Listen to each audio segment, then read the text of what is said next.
Students, welcome to Sobit Agrawal classes. This is Sobit Agrawal, lecturer in Murli Manohar inter college sport hill district Shamli. तो आज का topic जो है वो है टेंस से रिलेटेड। टेंस क्या होता है, वो कितने तरह के होते हैं, और सबसे पहले हम डिस्कस करेंगे। सबसे पहले जो आपको बताया जाएगा प्रेजेंट इंडेफिनिट टेंस। इससे पहले की वीडियो आगे बढ़ाएं, जिन्होंने चैनल को सब्सक्राइब नहीं किया वो चैनल को सब्सक्राइब कर दें और बेल आइकन भी ज़रूर प्रेस करें और लाइक भी ज़्यादा करें और शेयर भी। अब सबसे पहले हम बात करते हैं टेंस। टेंस होता क्या है एक्चुअल में? टेंस होता है काल। काल तीन तरह के होते हैं, एक तो वर्तमान, एक भूत, एक भविष्य। वर्तमान जो वर्तमान में इस समय चल रहा है, जैसे कि मैं पढ़ा रहा हूँ, जैसे कल कोई लेक्चर दिया था, वो होता है भूतकाल सी कि पास्ट की बात हो। फ्यूचर जो आगे आने वाला है, जो आगे कल होगा। अब प्रत्येक टेंस के जो पार्ट्स होते हैं, देखिए प्रेजेंट, पास्ट, फ्यूचर, इन तीनों के अलग अलग पार्ट्स होते हैं। तो प्रेजेंट है वो present indefinite, present continuous, present perfect continuous. इसी तरह पास्ट के होंगे, इसी तरह होंगे फ्यूचर के। तो past indefinite, past continuous, past perfect continuous, और future indefinite, future continuous, future perfect and future perfect continuous. अब ये जो अब सीरीज़ स्टार्ट हो रही है, ये प्रेजेंट के आपको सारे टेंस जो भी हैं प्रेजेंट के आज जो डिस्कस करेंगे हम प्रेजेंट इंडेफिनिट के। इससे पहले मैं वीडियो डाल चुका हूँ कि सेंटेंस कितने तरह के होते हैं, वो डिस्क्रिप्शन में आपको लिंक मिल जाएगा, आप वो वहाँ पर उस वीडियो को देख सकते हैं। तो प्रेजेंट इंडेफिनिट आज कंप्लीट हो जाएगा। सबसे पहले प्रेजेंट इंडेफिनिट का हमें पता होना चाहिए कि प्रेजेंट इंडेफिनिट टेंस होता क्या है, इसकी पहचान क्या है। देखिए, जिस वाक्य के अंत में ता है, ती है, ते हैं आदि शब्द आते हैं, वो होता है प्रेजेंट इंडेफिनिट। जैसे राम कपड़े धोता है, तो इस सेंटेंस के अंत में क्या आया? ता है, तो धोता है। सेंटेंस मैंने बताए थे 5 तरह के, उसमें एक होता है असर्टिव सेंटेंस। असर्टिव सेंटेंस के 2 पार्ट होते हैं, अफर्मेटिव और नेगेटिव सेंटेंस। आज जो हम अब सबसे पहला जो सेंटेंस होता है वो अफर्मेटिव, इसे पॉजिटिव सेंटेंस भी कहते हैं। ये वाक्य होते हैं जिसमें नहीं होता, मतलब जो पॉजिटिव होते हैं, जिसमें नहीं का प्रयोग नहीं किया जाता। इसका स्ट्रक्चर देख लीजिए किस तरह हम बनाएंगे। देखिए, हमें पता है कोई भी सेंटेंस बनाने के लिए हमें कर्ता, क्रिया और कर्म का एक रूल होता है, उसे फॉलो करना होता है। इंग्लिश में इसे कहते हैं सब्जेक्ट, वर्ब और ऑब्जेक्ट। तो सबसे पहले सब्जेक्ट लगाएंगे, जो काम करने वाला होता है वो होता है सब्जेक्ट। फिर वर्ब की फर्स्ट फॉर्म में एस या ई एस, और कभी हम एस या ई एस नहीं भी लगाते, वो आपको आगे बताऊँगा। एक होता है ऑब्जेक्ट, जो होता है कर्म। अब देखिए, एक वचन कर्ता, कोई भी एक वचन कर्ता होगा, उसके साथ वर्ब की फर्स्ट फॉर्म में एस या ई एस लगाएंगे। बहुवचन कर्ता जैसे वी, दे, यू और आई जो है, इसके साथ भी हम इसके साथ एस या ई एस नहीं लगाते, सिर्फ वर्ब की फर्स्ट फॉर्म का प्रयोग हम करते हैं। अब एस या ई एस में से क्या लगाएं, अब हमें ये भी पता होना चाहिए। जैसे कोई भी शब्द है जिसका अंत A, E, I, O, U ये वोवल साउंड होते हैं, S S, C H, X, E S, इसमें ई एस का प्रयोग किया जाता है। जैसे बॉक्स है तो एक्स हो गया, live L I V E हो गया। जैसे प्ले है, प्ले में A, E, I, O, U, S S, C H, X में कुछ भी नहीं है तो इसमें सिर्फ एस लगाया। वॉश एच है इसमें सिर्फ, तो इसमें एस एच आ गया, इसमें एस एच आ गया। तो यहाँ पर देखिए एस एच में क्या बताया, ई एस लगाएंगे, यहाँ पर लग गया ई एस। अब देखिए, यूनिवर्सल ट्रूथ होते हैं। कुछ यूनिवर्सल ट्रूथ ऐसा होता है, जैसे ऑनेस्टी एक बहुत अच्छी, honesty is the best policy. The sun rises in the east, हमें पता है कि सूरज जो है वो पूर्व में निकलता है। जैसे 2 और 2 4 होते हैं, जो धरती होती है वो सूरज के चारों ओर चक्कर लगाती हैं। या आदत जो होती है या दोहराने वाली जो बातें होती हैं, वे सब हम प्रेजेंट इंडेफिनिट में हम यूज़ करते हैं। आप देखिए एग्जाम्पल देख लीजिए, sun rises in the east, ये भी यूनिवर्सल ट्रूथ है, सार्वभौमिक सत्य है, इसमें कोई भी चेंज नहीं कर सकते हम। 2 and 2 makes 4, earth moves around the sun, he goes to temple daily, ये आदत हो गई या फिर दोहराने वाली कोई भी बात होगी, तो वहाँ पर भी हम प्रेजेंट इंडेफिनिट का प्रयोग करते हैं। कुछ सेंटेंस देख लीजिए एग्जाम्पल के रूप में, जो मैंने आपको रूल बताया। सचिन अपना कार्य करता है, सचिन इसमें करता है, और डज करने को कहते हैं डू, और सेकंड फॉर्म होती है इसकी डिड, और थर्ड फॉर्म होती है इसकी डन। तो फर्स्ट फॉर्म हमें इसमें यूज़ करनी है। तो डू के जो बाद वाला शब्द है, जैसे ओ है तो ए, ई, आई, ओ, यू में हमें यूज़ करना है ई एस।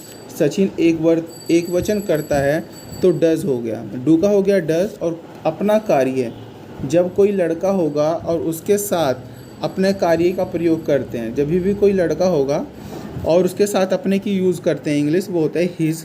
लड़की होगी तो हर का प्रयोग करेंगे, लड़की होगी तो हर का प्रयोग करेंगे। तो Sachin does his work, Sachin अपना कार्य करता है, तो यहाँ पर हिज वर्क हो गया।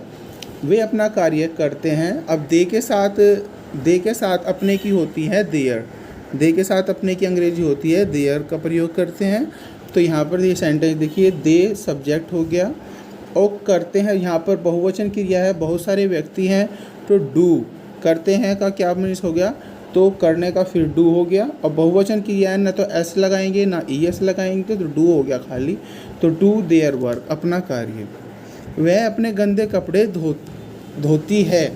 अब सी हो गया यहाँ पर वह के लिए, लड़की के लिए सी का प्रयोग करते हैं और लड़के के लिए ही का प्रयोग करते हैं। यहाँ पर लड़की है धोती है, तो वॉशेज, WASH। अब SH आ गया तो इसमें ES का प्रयोग हम करेंगे। वॉशेज हर डर्टी क्लॉथ्स, गंदे कपड़े। अब लड़की के लिए अपने की अंग्रेजी होगी हर डर्टी क्लॉथ्स। सूरज पूर्व में निकलता है, ताहे आ गया, और वैसे भी सार्वभौमिक सत्य है, यूनिवर्सल ट्रूथ है, सभी को पता है। सनराइजेस इन द ईस्ट, वह हमेशा झूठ बोलता है, ये एक आदत के रूप में भी है। और ताहे भी आ गया, तो ही ऑलवेज, हमेशा के लिए ऑलवेज का प्रयोग करेंगे। और झूठ बोलने को कहेंगे टेल्स ए लाई, टेल्स ए लाई, झूठ बोलने को कहेंगे। सच बोलने को कहेंगे स्पीक द ट्रूथ, याद रखना इस चीज़ को, नोट कर सकते हैं, स्पीक द ट्रूथ, सच बोलने को कहेंगे स्पीक द ट्रूथ। अब नेक्स्ट हमारा सेंटेंस आता है नेगेटिव सेंटेंस। अब नेगेटिव सेंटेंस का स्ट्रक्चर, सबसे पहले सब्जेक्ट, इसमें डू नॉट डज नॉट का प्रयोग करते हैं। जैसे पॉजिटिव सेंटेंस में वर्ब की फर्स्ट फॉर्म में एस या ES का प्रयोग कर रहे थे, इसमें डू नॉट डज नॉट का प्रयोग करेंगे। नेगेटिव वे होते हैं वाक्य जिसमें ना का प्रयोग किया हो, न का प्रयोग हो, तो उसे कहते हैं नेगेटिव। वर्ब की फर्स्ट फॉर्म और ऑब्जेक्ट। एक वचन कर्ता के साथ देखिए डज नॉट का प्रयोग करेंगे। बहुवचन कर्ता दे, वी, यू, आई, इनके साथ डू नॉट का प्रयोग करेंगे।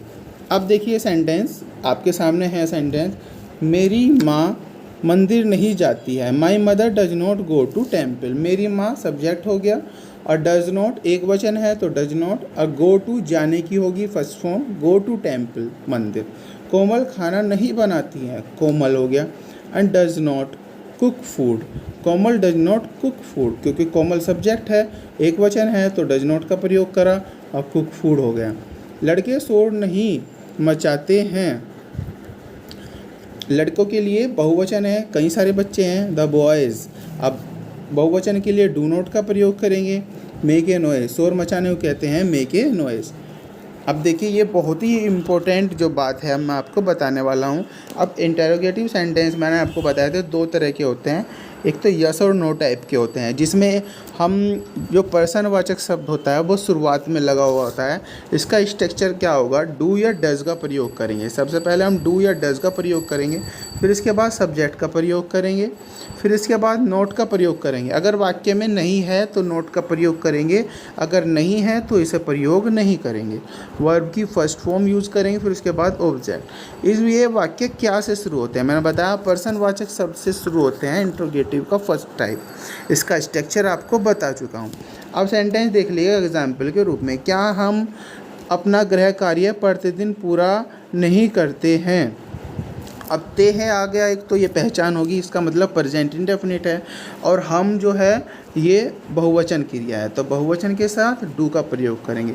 सबसे पहले डू या डज में से एक लगा दिया, फिर हम की लगा दी वी, फिर इसके बाद लगा दिया नोट। अब नोट नहीं है वाक्य में तो इसलिए नोट लगा दिया, अगर नहीं होता तो इसे नहीं यूज़ करते हम।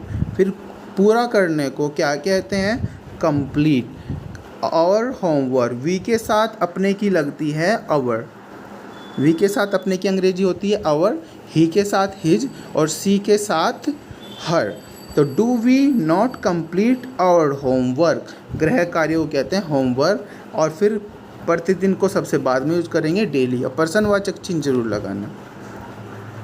देखिए मैंने कुछ आपको बताया था कि कुछ WH टाइप वर्ड्स होते हैं, ये देख लिए, व्हेन, कब, हु, कौन, विच, कौन सा, व्हाट क्या, हाउ कैसे, वेयर कहाँ, हुज किसका, हाउ मच, हाउ मच कितना, हाउ मैनी कितना। ये हाउ मच और हाउ मैनी दोनों ही कितने के लिए यूज़ करते हैं। हाउ मच का प्रयोग करेंगे जिस चीज़ को हम नहीं गिन सकते, जैसे मिल्क हो गया, टी हो गया, शुगर हो गया, चीनी हो गया, इस तरह की जो होंगे ये हाउ मच के लिए यूज़ करेंगे जिसे हम गिन सकते हैं, वो होगा हाउ मैनी। जैसे बॉयज़ हो गया, हाउ मैनी बॉयज़, पेंसिल हो गया, जिन चीज़ों को हम गिन सकें वो हाउ मैनी के लिए यूज़ करेंगे। देखिए जब सेकंड टाइप के इंट्रोगेटिव में जब वाक्य, सेकंड टाइप के इंट्रोगेटिव में क्या होता है, जब प्रश्नवाचक शब्द जो है जब बीच में हो, जैसे इसमें हो गया तुम अब क्या करते हो, कौन सी, कितने बच्चे, कौन पढ़ाता है, इसमें कहाँ जाते हो, कितना दूध पीते हो, ये सब। अब देखिए इसका फर्स्ट टाइप का स्ट्रक्चर देखिए, WH टाइप वर्ड्स। देखिए स्ट्रक्चर WH टाइप वर्ड जो है, सबसे पहले WH टाइप वर्ड का यूज़ करेंगे।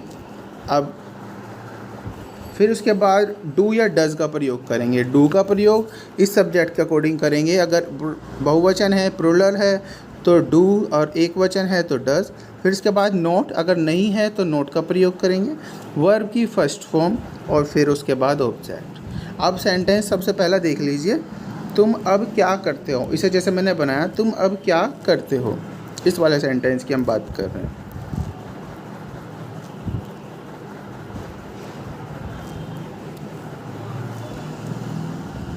देख लीजिए, तुम अब क्या करते हो, वाह, WH टाइप वर्ड, क्या को ले आए हम, क्या को ले आए हम स्टार्टिंग में,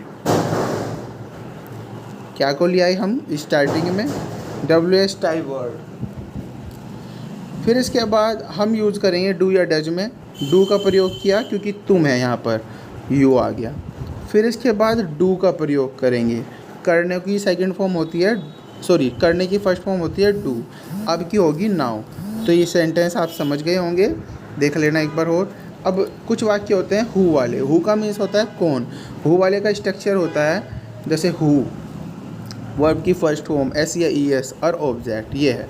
तो सेंटेंस देखिए कौन सा, तुम्हें कौन पढ़ाता है, ये हु वाला सेंटेंस है, तुम्हें कौन पढ़ाता है, तो हु की हु। अब वर्ब की फर्स्ट फॉर्म में एस या ई एस, उसी के लिए हु के साथ जो यूज़ करेंगे एस या ई एस का ही प्रयोग करेंगे। इसे एक वचन के रूप में यूज़ करते हैं, हु को यूज़ करते हैं एक वचन के लिए, तो एस या ई एस का प्रयोग करेंगे। सी एच आ गया तो ई एस का प्रयोग कर दिया, और यू तुम्हें, यहाँ पर आ गया प्रश्नवाचक चिन्ह। हाउ मैनी, हाउ मच का एक और देख लीजिए एग्जाम्पल, तुम कितना दूध पीते हो, या फिर ये सेंटेंस देख लीजिए, तुम कितने बच्चों को पढ़ाते हो। ये सेंटेंस देख लीजिए, तुम कितने बच्चों को पढ़ाते हो। हाउ मैनी का स्ट्रक्चर, सबसे पहले हाउ मैनी आएगा, फिर उसके बाद आएगा ऑब्जेक्ट। ऑब्जेक्ट देख लीजिए, ये रहा ऑब्जेक्ट। फिर इसके बाद डू या डज का प्रयोग करेंगे, फिर करेंगे सब्जेक्ट, और फिर करेंगे वर्ब की फर्स्ट फॉर्म, सब्जेक्ट और वर्ब की फर्स्ट फॉर्म। देख लीजिए, हाउ मैनी स्टूडेंट्स, तुम कितने बच्चों को पढ़ाते हो। कितने बच्चे, इसमें क्या है, बच्चे ऑब्जेक्ट हैं। How many students do you, अब ये जो यूज़ किया हमने यू के अकॉर्डिंग यूज़ किया। How many students do, how many students do you teach, तुम कितने बच्चों को पढ़ाते हो। अब याद रखना, हाउ मच, हाउ मैनी के साथ हमेशा ऑब्जेक्ट लगा होगा, और विच के साथ भी, जैसे विच के साथ भी ऑब्जेक्ट लगा होगा। जैसे विच का कोई सा भी एग्जाम्पल देखिए, तुम कौन सी कक्षा में पढ़ते हो, तो इसे क्या कहेंगे, in which class do you read.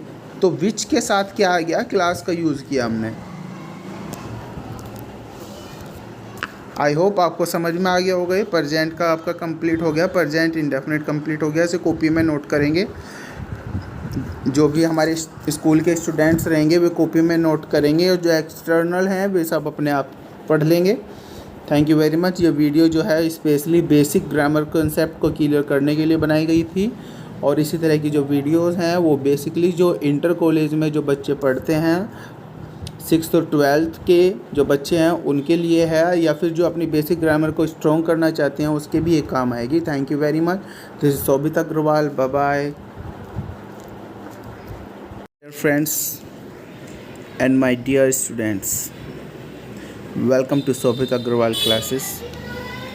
आज का टॉपिक टेंस से रिलेटेड है, जो कि हम बिल्कुल बेसिक लेवल से स्टार्ट कर रहे हैं। इससे पहले टेंस कितने तरह के होते हैं वो आपको बता चुका हूँ, और सेंटेंसेस कितने तरह के होते हैं वो भी मैं आपको बता चुका हूँ, और प्रेजेंट इंडेफिनिट टेंस भी आपको बता चुका हूँ।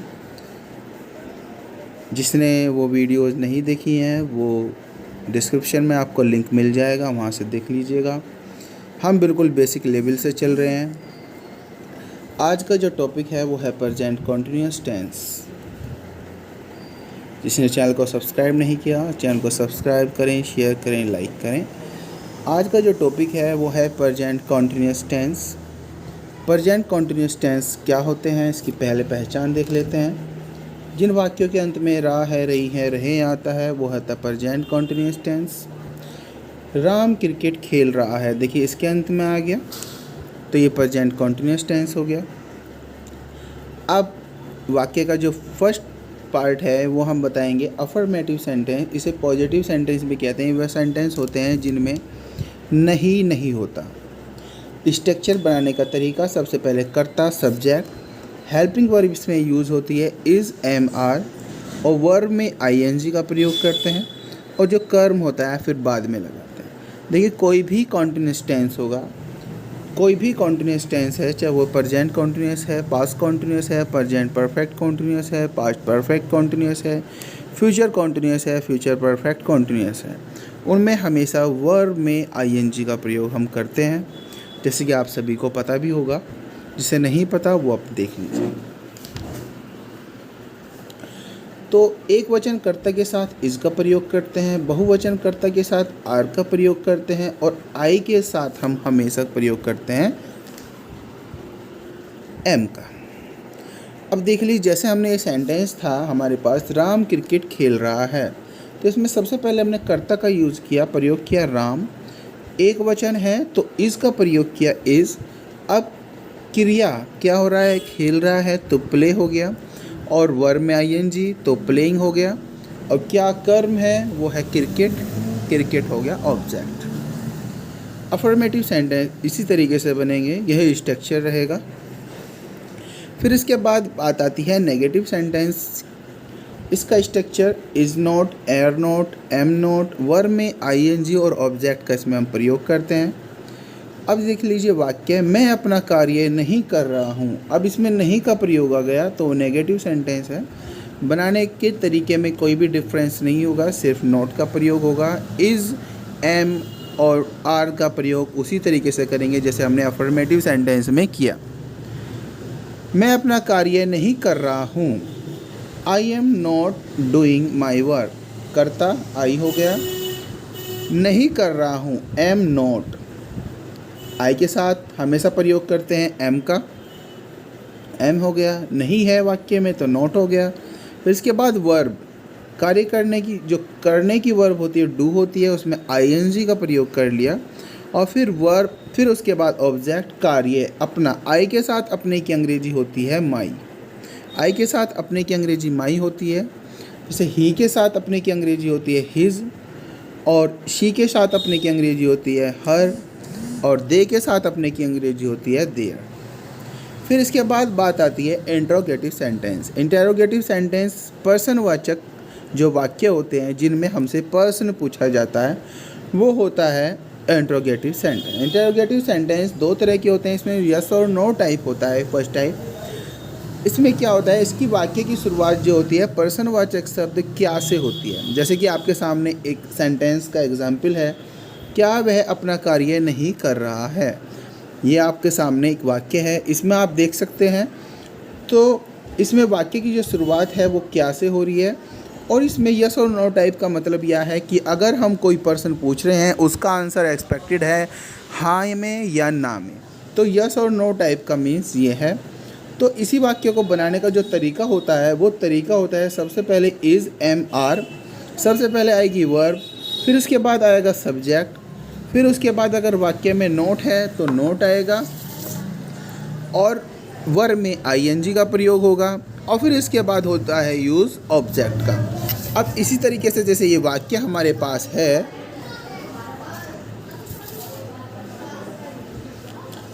क्या वह अपना कार्य नहीं कर रहा है।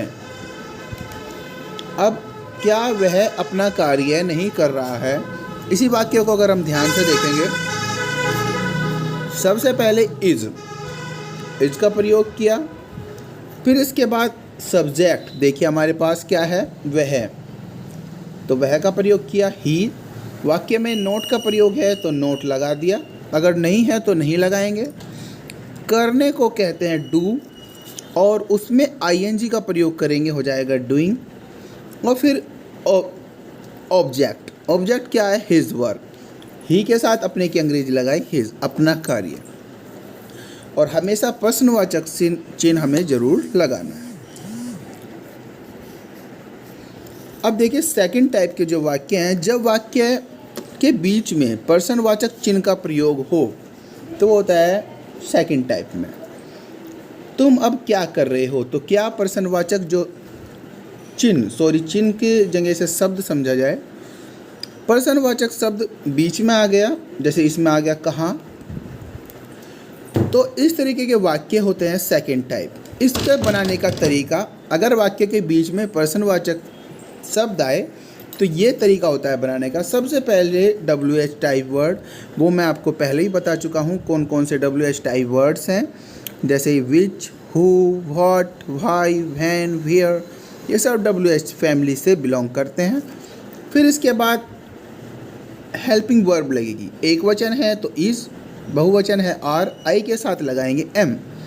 फिर इसके बाद सब्जेक्ट का हम प्रयोग करेंगे, जैसे वाक्य में इसमें तुम, इसमें सब्जेक्ट है तो यहाँ पर सब्जेक्ट लगा दिया। वाक्य में नोट का यूज किया हुआ है, नहीं है तो लगाएंगे, अदरवाइज इसे स्किप करेंगे। फिर वर्ब में आईएनजी का प्रयोग करेंगे, जो भी वर्ब है उसमें आईएनजी का प्रयोग करेंगे, उसके बाद ऑब्जेक्ट। अब देख लीजिए ये वाक्य किस तरह बनाए हैं। तुम अब क्या कर रहे हो, सबसे पहले WH वर्ड लगा दिया, फिर इसके बाद इज एम आर में से लगा दिया, आर लगा दिया क्योंकि यू जो है वो बहुवचन कर्ता के अंतर्गत आता है। फिर इसके बाद सब्जेक्ट क्या है, तुम, तो यहाँ पर सब्जेक्ट लगा दिया। फिर इसके बाद वर्ब में आईएनजी, कार्य करने को, डूइंग हो गया। फिर अब सबसे बाद में लगा दिया नाउ। तुम कहाँ जा रहे हो, वेयर, सबसे पहले कहाँ की लगाई हमने, वेयर। फिर इस एम आर में से लगा दिया, आर लगा दिया क्योंकि बहुवचन करता है। फिर इसके बाद लगा दिया तुम, करते को कर्ता लगा दिया, सब्जेक्ट लगा दिया। फिर इसके बाद लगा दिया जाने की, गोइंग। तो इस तरीके से सेकंड टाइप के वाक्य बनते हैं।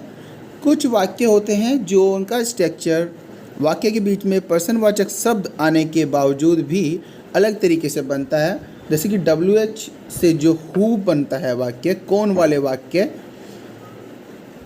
तो उस वाक्य को बनाने का तरीका होता है सबसे पहले WH हु, फिर इसके बाद इज़ आर एम में से लगाएंगे।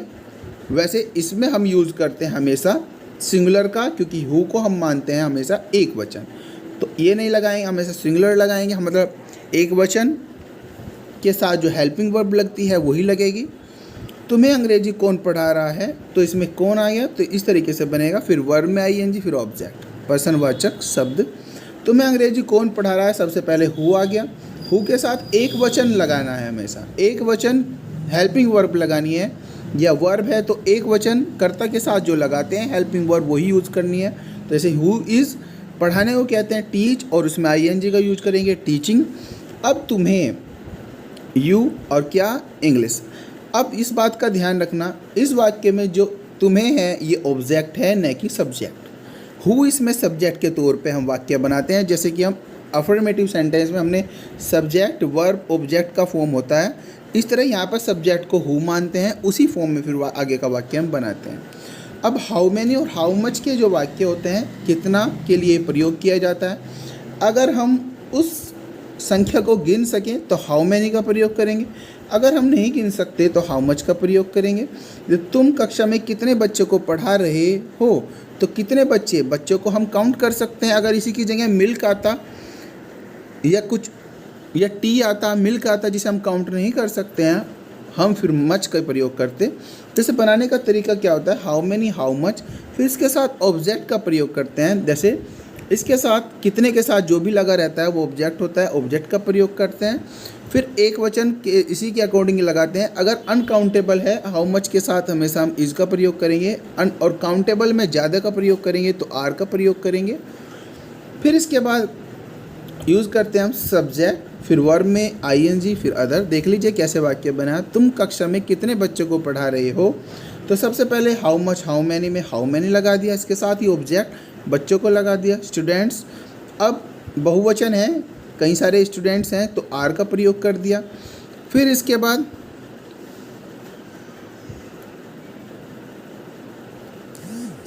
बाद यू का प्रयोग करा हमने, क्योंकि तुम के लिए यू का प्रयोग किया, और आर हमने जो यूज किया वो इसके अकॉर्डिंग किया। How many students are you teaching, पढ़ा रहे हो, ये हो गया यहाँ पे पढ़ाने को टीचिंग। और फिर इसके बाद कक्षा में भी है in the class.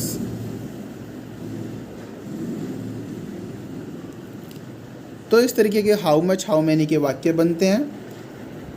How many students are you teaching, तो जो कर्ता के अकॉर्डिंग लगाएंगे, क्योंकि यू है। अगर यहाँ पर ही हो जाता how many students is he teaching, तो ऐसे यूज करता। आई होप आपको ये समझ में आया होगा। कोई भी क्वेरी है तो मुझसे कांटेक्ट कर सकते हैं। आई होप वीडियो को अच्छी लगी होगी आपको। प्रेजेंट कंटिन्यूअस टेंस हमारा कंप्लीट हो गया। जो स्टूडेंट्स फ्रेशर्स हैं, नई तैयारी कर रहे हैं, उनके लिए काफ़ी हेल्पफुल रहेगा ये वीडियो। और जो स्टूडेंट्स 6 to 12th में पढ़ रहे हैं या 1st to 12th भी पढ़ रहे हैं, उनके लिए भी हेल्पफुल रहेगा। तो इस वीडियो को ध्यान से देखें, एक बार देखें, 2 बार देखें, आपको प्रेजेंट कंटिन्यूअस क्लियर हो जाएगा। Thank you very much, bye bye, stay tune with Shobhit Agrawal classes.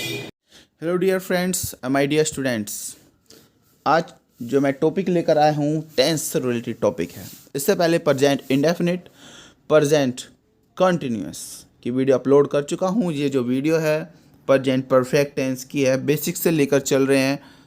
जिसको कोई भी इशू है वो सब यहाँ पर क्लियर हो जाएगा। ये सभी क्लासेस के लिए इम्पोर्टेंट है 6 to 12th, और जो बिल्कुल न्यू है कंपटीशन के क्षेत्र में उसके लिए भी हेल्पफुल रहेगी। तो ये वीडियो आप अंत तक देखें, तो बेसिक से बिल्कुल ये कॉन्सेप्ट जो आपकी है क्लियर हो जाएगी। सबसे पहले हम किसी भी टेंस को जब देखते हैं तो वो पहचान से देखते हैं। पहचान क्या है उस वाक्य के अंत में, जिन वाक्यों के अंत में चुका है, चुके हैं, गया है, लिया है, इस तरीके के जो शब्द आएंगे वो होता है प्रेजेंट परफेक्ट टेंस। ये बात ध्यान रखना, हमारी स्पोकन इंग्लिश के लिए भी ये इंपॉर्टेंट टॉपिक है। सभी टॉपिक जो टेंस के होते हैं वे इंपॉर्टेंट होते हैं। तो वीडियो आगे बढ़ाएं, इससे पहले जिसने चैनल को सब्सक्राइब नहीं किया, चैनल को सब्सक्राइब, शेयर और लाइक ज़रूर करें।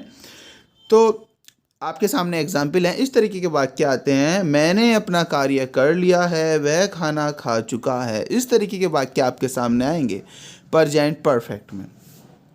तो प्रेजेंट परफेक्ट में जब इस तरीके के वाक्य आपके सामने आएंगे तो वो किस तरीके से बनाए जाएंगे। वाक्य मैंने आपको बताया था जो 5 तरह के वाक्य होते हैं, लेकिन जब हम टेंस बनाते हैं बेसिकली वो हम 3 तरह के वाक्यों के बनाते हैं। पॉजिटिव, अफर्मेटिव जिन्हें कहा जाता है, इंटरोगेटिव जिन्हें वाक्य कहा जाता है, और नेगेटिव सेंटेंसेस, इन्हें हम बनाते हैं। तो सबसे पहले आपको अफर्मेटिव सेंटेंस बनाने का तरीका मैं आपको बता रहा हूँ। तो सबसे पहले आपको क्रिया का पता होना, कर्ता का पता होना चाहिए। जो कार्य करने वाला है होता है सब्जेक्ट।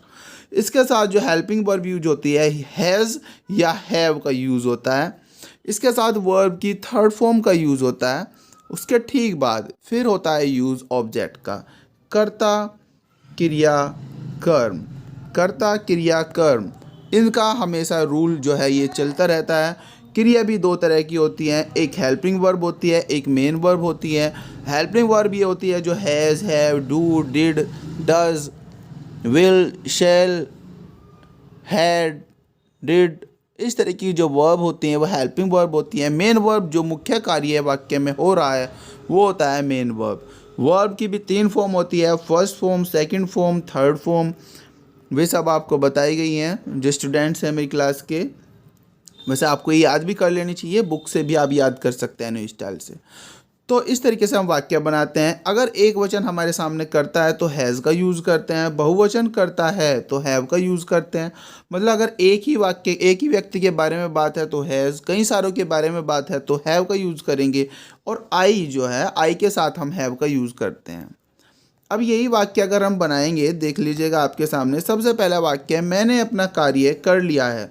तो मैंने में सब्जेक्ट क्या है? मैंने, आई सब्जेक्ट है तो हमने आई यूज़ कर लिया। आई के साथ क्या बताया? हैव यूज़ करेंगे, तो हैज़ हैव में क्या यूज़ किया? हमने हैव कर लिया। कार्य करने को कहते हैं डू की फर्स्ट फॉर्म होती है, डू, डिड और डन थर्ड फॉर्म होती है। तो फिर हमने इसके बाद यूज़ कर लिया वर्ब की थर्ड फॉर्म, जैसे कि मैंने बताया अभी, तो डन हो गया। फिर इसके बाद ऑब्जेक्ट क्या बचा इसमें? अपना कार्य, माई वर्क। वाक्य को बेसिकली हम इस तरीके से लेकर चलते हैं। तो ये आपको आई होप ये वाक्य समझ में आया होगा। सेकंड जो वाक्य है हमारे पास, वह खाना खा चुका है, तो वह की अंग्रेजी लगाएंगे, पहले ही हो गई वह की अंग्रेजी, ही के साथ एक ही व्यक्ति है तो हैज़ का यूज़ करेंगे, हैज़ यूज़ कर लिया। फिर खाना खाने को कहते हैं ईट, फर्स्ट फॉर्म होती है, एट सेकंड होती है, थर्ड फॉर्म होती है ईटन यूज़ कर लिया, थर्ड फॉर्म हमने यहाँ पे। इसके हिसाब से हम इसी स्ट्रक्चर के हिसाब से चल रहे हैं। ऑब्जेक्ट क्या है? खाना, तो फूड। तो ये पॉजिटिव सेंटेंस आपका कंप्लीट हुआ। फिर इसके बाद आता है नेगेटिव सेंटेंस में कोई भी चेंज नहीं होता, सिर्फ क्या चेंज होता है नेगेटिव में, मतलब वाक्य में नहीं आएगा।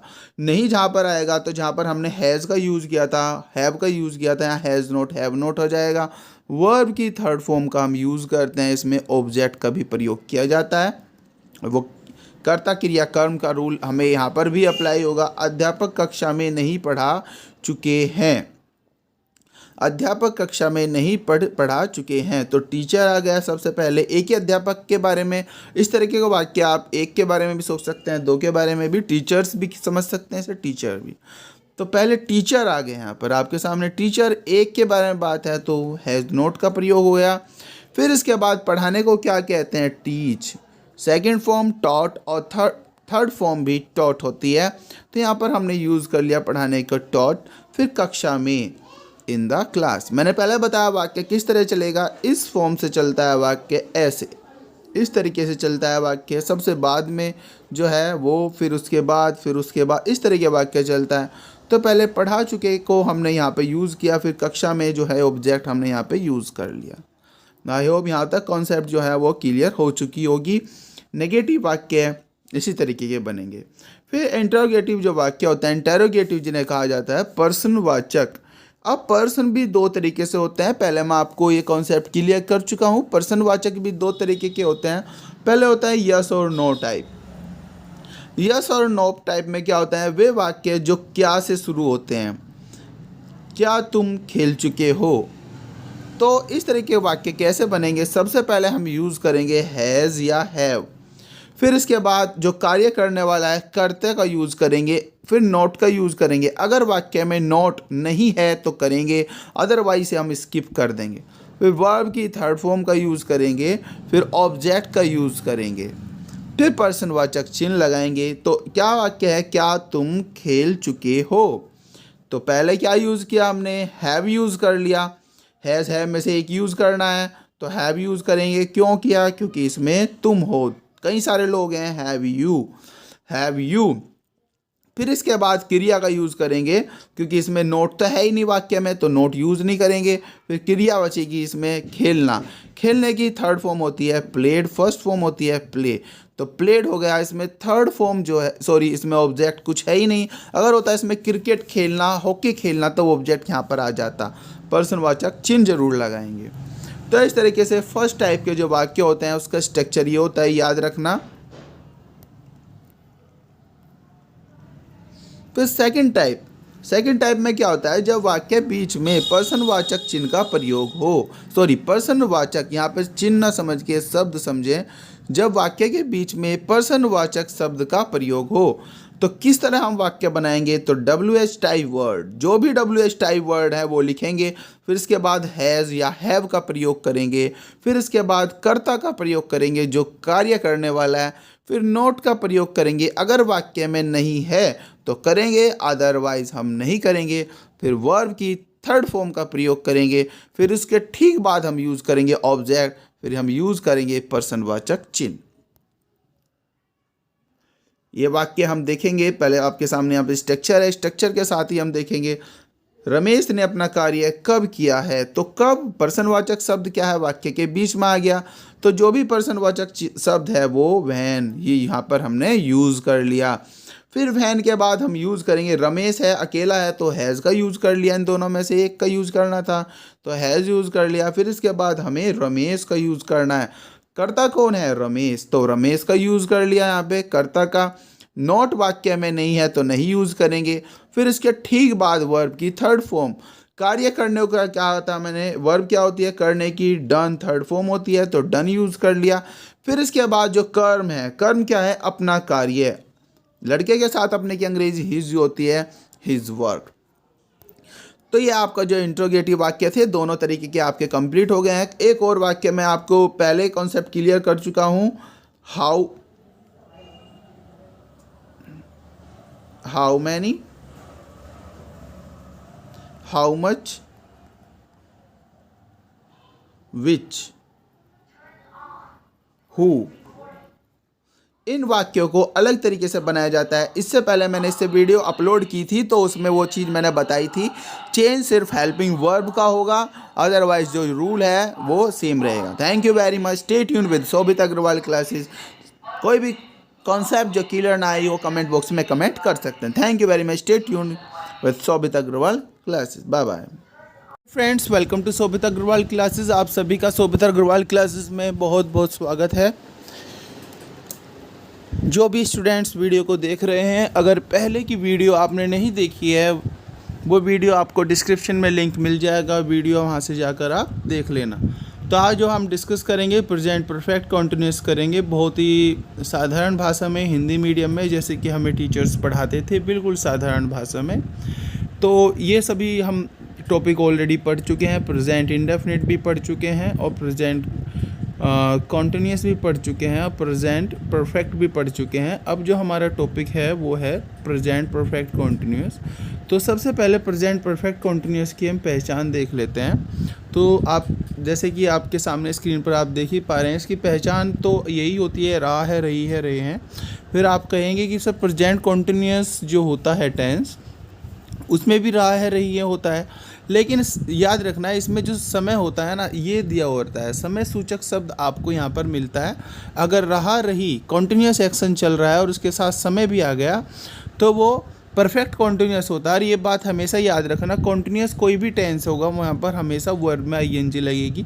इसका स्ट्रक्चर बनाने का जो तरीका होता है, पॉजिटिव सेंटेंस को बनाने का तरीका ये होता है, पहले कर्ता, फिर हैज़ बीन, हैव बीन, एक वचन के साथ हैज़ बीन और बहुवचन के साथ, प्लूरल के साथ हैव बीन, और फिर वर्ब में आईएनजी, फिर ऑब्जेक्ट, फिर सिंस और फॉर का प्रयोग करते हैं, फिर टाइम का।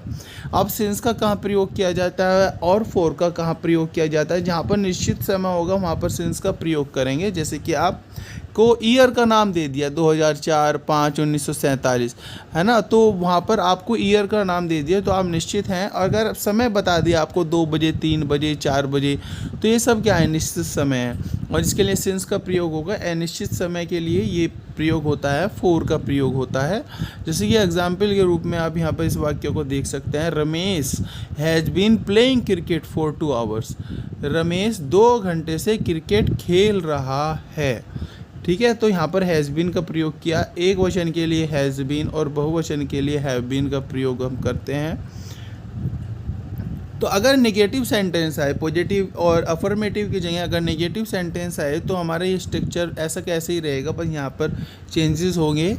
कर्ता के बाद जो हैज़ बीन, हैव बीन लग रहा था, यहाँ पर हैज़ नॉट बीन और हैव नॉट बीन हो जाएगा और वाक्य को बनाने का तरीका वही सेम रहेगा। वह 5 साल से अंग्रेजी नहीं पढ़ रहा है। तो यहाँ पर आप देख सकते हैं, पहले हमने कर्ता को यूज़ किया, फिर हैज़ नॉट बीन का प्रयोग किया, फिर यहाँ पर वर्ब में आईएनजी टीचिंग, और फिर जो ऑब्जेक्ट है वो लिख दिया यहाँ पर, और फोर का प्रयोग किया क्योंकि 5 साल हमें पता नहीं कौन से 5 साल। अगर हमें ईयर का नाम दे दिया जाता है तो हम सिंस का प्रयोग करते हैं। इंट्रोगेटिव वाक्य मैं पहले से ही बताता हूँ कि यस और नो टाइप 2 तरह के वाक्य होते हैं। यस और नो टाइप ये वाक्य इसलिए बोले जाते हैं क्योंकि सामने वाले से उम्मीद की जाती है कि वो हमें आंसर देगा हाँ में या ना नाम है। जैसे कि वाक्य की जो शुरुआत होती है इसकी एक और पहचान होती है, क्या से शुरुआत होती है वाक्य की। जैसे कि आपके सामने ये वाक्य है, क्या मेरे पिताजी वहाँ 2010 से काम कर रहे हैं। वाक्य आप देख सकते हैं, तो क्या से वाक्य की शुरुआत होगी। अगर क्या से वाक्य की शुरुआत है और प्रेजेंट कॉन्टिन्यूअस के ये तीनों क्राइटेरिया देखिए यहाँ पर फॉलो हो रहे हैं, रहा है, रही है, रहे भी और समय भी आ रहा है, तो स्ट्रक्चर ये रहेगा, पहले हैज़ और हैव से शुरुआत करेंगे वाक्य की, सीधा बीन नहीं लगेगा, बीन बाद में लगेगा सब्जेक्ट के। नोट बीन अगर आपके पास नहीं आ रहा है वाक्य में तो नोट का प्रयोग करेंगे, अदरवाइज हम नहीं करेंगे। फिर वर्ब में आईएनजी का प्रयोग, फिर ऑब्जेक्ट, फिर सिंस और फॉर, फिर टाइम। तो यही तरीका रहता है। तो जैसे ऊपर का वाक्य है इसी के हमने बना दिया है, पहले हैज़ का प्रयोग किया, फिर मेरे पिताजी ये हमने कर्ता प्रयोग किया, फिर बीन नोट नहीं था वाक्य में तो बीन प्रयोग किया, फिर वर्ब में काम करने को वर्किंग होता है, आईएनजी लग गया और वहाँ देयर हो गया, फिर ये एडवर्ब है। फिर हमने 2010 निश्चित समय है तो सिंस 2010 यहाँ पर ये वाक्य हमने बना दिया। अब सेकंड टाइप जिसे कि हम WH टाइप भी बोलते हैं, सभी चीज़ें मैं स्टार्टिंग की वीडियोस में डिटेल में डिस्कस ऑलरेडी कर चुका हूँ। जब पर्सनवाचक शब्द वाक्य के बीच में आता है, जैसे कि यहाँ पर आ गया, पर्सनवाचक शब्द कोई भी है, क्या, कब, क्यों, कैसे, कोई भी है, पर्सनवाचक शब्द वाक्य के बीच में आता है तो बनाने का तरीका होता है ये। कैसे होता है, जैसे वाक्य का एग्जाम्पल आप देख ही रहे हैं कि 2 घंटे से कार्य, 2 घंटे से क्या कर रहे हो, तो यहाँ पर वाक्य के बीच में आया तो पहले WH टाइप वर्ड लाएंगे, फिर हैज़ हैव लाएंगे और फिर इसके बाद कर्ता लाएंगे, जो भी कर्ता काम करने वाला है। फिर नोट बीन अगर वाक्य में नोट है तो यूज़ किया जाएगा, अदरवाइज नहीं किया जाएगा। फिर वर्ब में आईएनजी, ऑब्जेक्ट और सिंस और फॉर और फिर टाइम, वही रूल रहता है, ये स्ट्रक्चर है। फिर यहाँ पर आप बना सकते हैं, पहले WH टाइप वर्ड हमने लिया है, फिर हैज़ हैव, यू के लिए हमने बहुवचन है तो हैव प्रयोग किया, फिर कर्ता जो था उसमें यू है और फिर बीन प्रयोग किया, फिर हमने वर्ब है करना तो डूइंग यहाँ पर यूज़ किया, यहाँ हियर यूज़ किया और फॉर 2 आवर्स तो 2 घंटे यहाँ पर दिया हुआ है, 2 घंटे के लिए हमने 2 आवर्स यूज़ किया। 2 घंटे में पता नहीं, अगर 2 बजे होता यहाँ पर ये सिंस यूज होता तो फॉर प्रयोग ना होता। तो इस तरीके से वाक्य होता है present perfect continuous. I hope आप समझ गए होंगे। एक बार और वीडियो देखना और इन्हें नोट डाउन करना सभी चीज़ों को, और जो इसकी एक्सरसाइजेस दी हुई हैं न्यू स्टाइल में, आप बाहर कंटेंट्स की इंडेक्स को चेक करना और जो प्रेजेंट परफेक्ट कॉन्टिन्यूअस की एक्सरसाइज दी हुई है उस एक्सरसाइज को करना। कोई भी इशू है तो मुझसे आप व्हाट्सएप पर 7417464853 पर कांटेक्ट कर सकते हैं, जो भी आपको इशू लगता है। ठीक है, फिर नेक्स्ट वीडियो में हम पास्ट इंडेफिनिट को पढ़ेंगे। चलिए बाय बाय, स्टे ट्यून शोभित अग्रवाल क्लासेस। और जो भी नए व्यूअर्स हैं जिसने चैनल को सब्सक्राइब नहीं किया, चैनल को सब्सक्राइब जरूर करें। Welcome to Shobhit Agrawal classes. हम पढ़ रहे हैं टेंस, और टेंस में इससे पहले हम प्रेजेंट को कंप्लीट कर चुके हैं, प्रेजेंट के सभी भाग को कंप्लीट कर चुके हैं। वीडियो नहीं देखी है तो डिस्क्रिप्शन में लिंक मिल जाएगा, वीडियो जाकर देख लेना। अगर इसी मटेरियल का आपको PDF चाहिए तो टेलीग्राम चैनल को ज़रूर फॉलो करें, उसका भी लिंक मैं डिस्क्रिप्शन में डाल दूंगा, और सर्च भी कर सकते हैं शोभित अग्रवाल क्लासेस को। तो आज जो पास्ट टेंस है इसी वीडियो में पूरा कवर कर देंगे, चारों के चारों टेंस एक ही वीडियो में। और ये हिंदी मीडियम वालों के लिए भी इम्पोर्टेंट है, और ये सभी स्टेट बोर्ड में द ट्रांसलेशन होता है वो भी, उसके लिए भी ये काफ़ी इम्पोर्टेंट है। तो एक एक पॉइंट को ध्यान से देखते चलना। इससे पहले हम टेंस देखिए, ये भी सब कुछ हम कर चुके हैं। अगर इसका आपको PDF चाहिए तो PDF भी अवेलेबल है, आप टेलीग्राम पर फॉलो कर सकते हैं। तो प्रेजेंट कंप्लीट कर दिया। अब उसके बाद जो नेक्स्ट टेंस आता है ये आता है past indefinite tense. Past indefinite, past का मतलब होता है भूतकाल में जो कुछ घटित हुआ हो वो होता है पास्ट। और तो इसमें सबसे पहले जो टेंस है वो है पास्ट इंडेफिनिट। तो पहचान क्या होती है जब हिंदी में हम ध्यान देते हैं इस पे, ता, था, ती, थे, या, ये, ई, ए आदि शब्द आते हैं। जैसे कि आप इन वाक्यों में देख सकते हैं कि, तो इसमें ई शब्द आ रहा है, उसने गाना गाया, तो पास्ट में गाना गाया, तो ये भी देखिए इसकी ये पहचान है। तो पहले हम बात करेंगे अफर्मेटिव सेंटेंस, पॉजिटिव सेंटेंस के बारे में। तो उसका स्ट्रक्चर बहुत ही ईजी है। इसमें आपको पहले कर्ता लगाना होता है, फिर वर्ब की सेकंड फॉर्म याद रखना, वर्ब की सेकंड फॉर्म। इसमें आपको वर्ब की सेकंड फॉर्म याद करनी ज़रूरी है। सभी न्यू स्टाइल की बुक्स में वर्ब्स की फॉर्म्स दी हुई है, तो वो याद कर लेना वहाँ से जाकर। और फिर आता है ऑब्जेक्ट। अब एक वचन बहुवचन दोनों में वर्ब की सेकंड फॉर्म का ही प्रयोग करते हैं, कोई भी चेंजेस नहीं होते। जैसे कि मैंने पढ़ाई की, इसे बना दिया हमने पहले कर्ता, फिर वर्ब की सेकंड फॉर्म स्टडी। तो सेकंड है ही, उसने गाना गाया, फिर यहाँ पर ये बन गया है ही। गाना गाने को बोलते हैं सिंग, फर्स्ट फॉर्म होती है, सेंग सेकंड, और थर्ड होती है संग। तो सेकंड फॉर्म हमें यूज़ करनी है, सेंग ए सॉन्ग। और इन वाक्य में जो कल की अंग्रेजी होती है वो यस्टरडे होती है। बिल्कुल बेसिक सा ग्रामर है ये। और फिर बात करेंगे अगर नेगेटिव सेंटेंस की, तो नेगेटिव सेंटेंस पास्ट इंडेफिनिट में बस नहीं आ जाएगा इस वाले वाक्य में, और पहचान जो है या ये ता था ती थे सभी एज इट इज़ रहेगी। और इसका जो सबसे इजी फॉर्म ये है, देखिए ये पहले करता, और जो इसमें यूज होता है डिड नॉट होता है। प्रेजेंट की तरह डू नॉट डज नॉट का प्रयोग अलग अलग नहीं होता, बस इसमें चाहे एक वचन हो या बहुवचन हो, हम डिड नॉट का ही प्रयोग करेंगे। फिर वर्ब की फर्स्ट फॉर्म, फिर ऑब्जेक्ट का प्रयोग करते हैं। तो जैसे आप इन वाक्यों में देख सकते हैं, I did not clean the house, मैंने घर को साफ नहीं किया। I did not invite her for party, मैंने उसे पार्टी के लिए नहीं बुलाया। तो दोनों वाक्य जैसे आप देख सकते हैं नकारात्मक वाक्य हैं और डिड नॉट का प्रयोग किया। याद रखना, एक वचन बहुवचन में दोनों में ही डिड नॉट का प्रयोग करेंगे। कभी कभी वाक्य में नो तथा नेवर का प्रयोग होने पर क्या करेंगे, नो तथा नेवर का प्रयोग अगर वाक्य में है तो डिड का प्रयोग नहीं होता और वर्ब की सेकंड फॉर्म का प्रयोग किया जाता है। जैसे कि आप एग्जाम्पल में यहाँ पर दोनों देख सकते हैं। अगर वाक्य में कभी नहीं आ जाता है ना, तो और या फिर नो आ जाता है, तो इस वाक्य में आप वर्ब की सेकंड फॉर्म का प्रयोग करेंगे। आप ये नहीं कि डिड नॉट नेवर का प्रयोग कर दें, तो वो गलत होगा। तो आप देख सकते हैं इन वाक्यों को, मैंने ताजमहल कभी नहीं देखा, तो कभी नहीं की अंग्रेजी होती है नेवर। तो वाक्य में अगर नेवर हो या नो हो तो आप वर्ब की सेकंड फॉर्म का प्रयोग करेंगे। याद रखना इस पॉइंट को। कई बार जो स्टूडेंट्स होते हैं, जो छोटे बच्चे होते हैं, वो भूल जाते हैं। याद रखना, नहीं का मतलब ये नहीं कि पास्ट में आपने देखा नहीं तो डिड नॉट का प्रयोग किया। तो आपको कभी नहीं के साथ जो यूज़ करना है वो यूज़ करना है नेवर। आई नेवर सा द ताजमहल, ठीक है, उसके प्रेम की कोई सीमा नहीं थी। तो हिज लव, सीमा को कहते हैं कोई सीमा नहीं थी। नो की second form knew, no limits. इस तरह का वाक्य ऐसे बनता है, ठीक है, नो या नेवर। तो बेसिकली आपके सामने एग्जाम में नेवर वाले ही ज़्यादा वाक्य आते हैं, तो नेवर के साथ आप वर्ब की सेकंड फॉर्म का प्रयोग करेंगे। फिर इंट्रोगेटिव में जो फर्स्ट टाइप हो, जैसे कि मैं बताता हूँ, यस और नो टाइप जिन्हें बोलते हैं, इनकी पहचान क्या होती है। इस वाक्य में पर्सनवाचक शब्द जो क्या होता है, वाक्य की शुरुआत होती है इन्हीं से। याद रखना इस बात को। क्या उसे तुमने पहचाना, तो इसमें आप वाक्य को देख सकते हैं, समझ सकते हैं। तो वाक्य की शुरुआत क्या से हो रही है, तो सामने वाला उत्तर क्या देगा, या तो हाँ में देगा या ना में देगा। तो आप खुद ही समझ सकते हैं इस चीज़ से। तो ये यस और नो टाइप इसलिए बोला जाता है।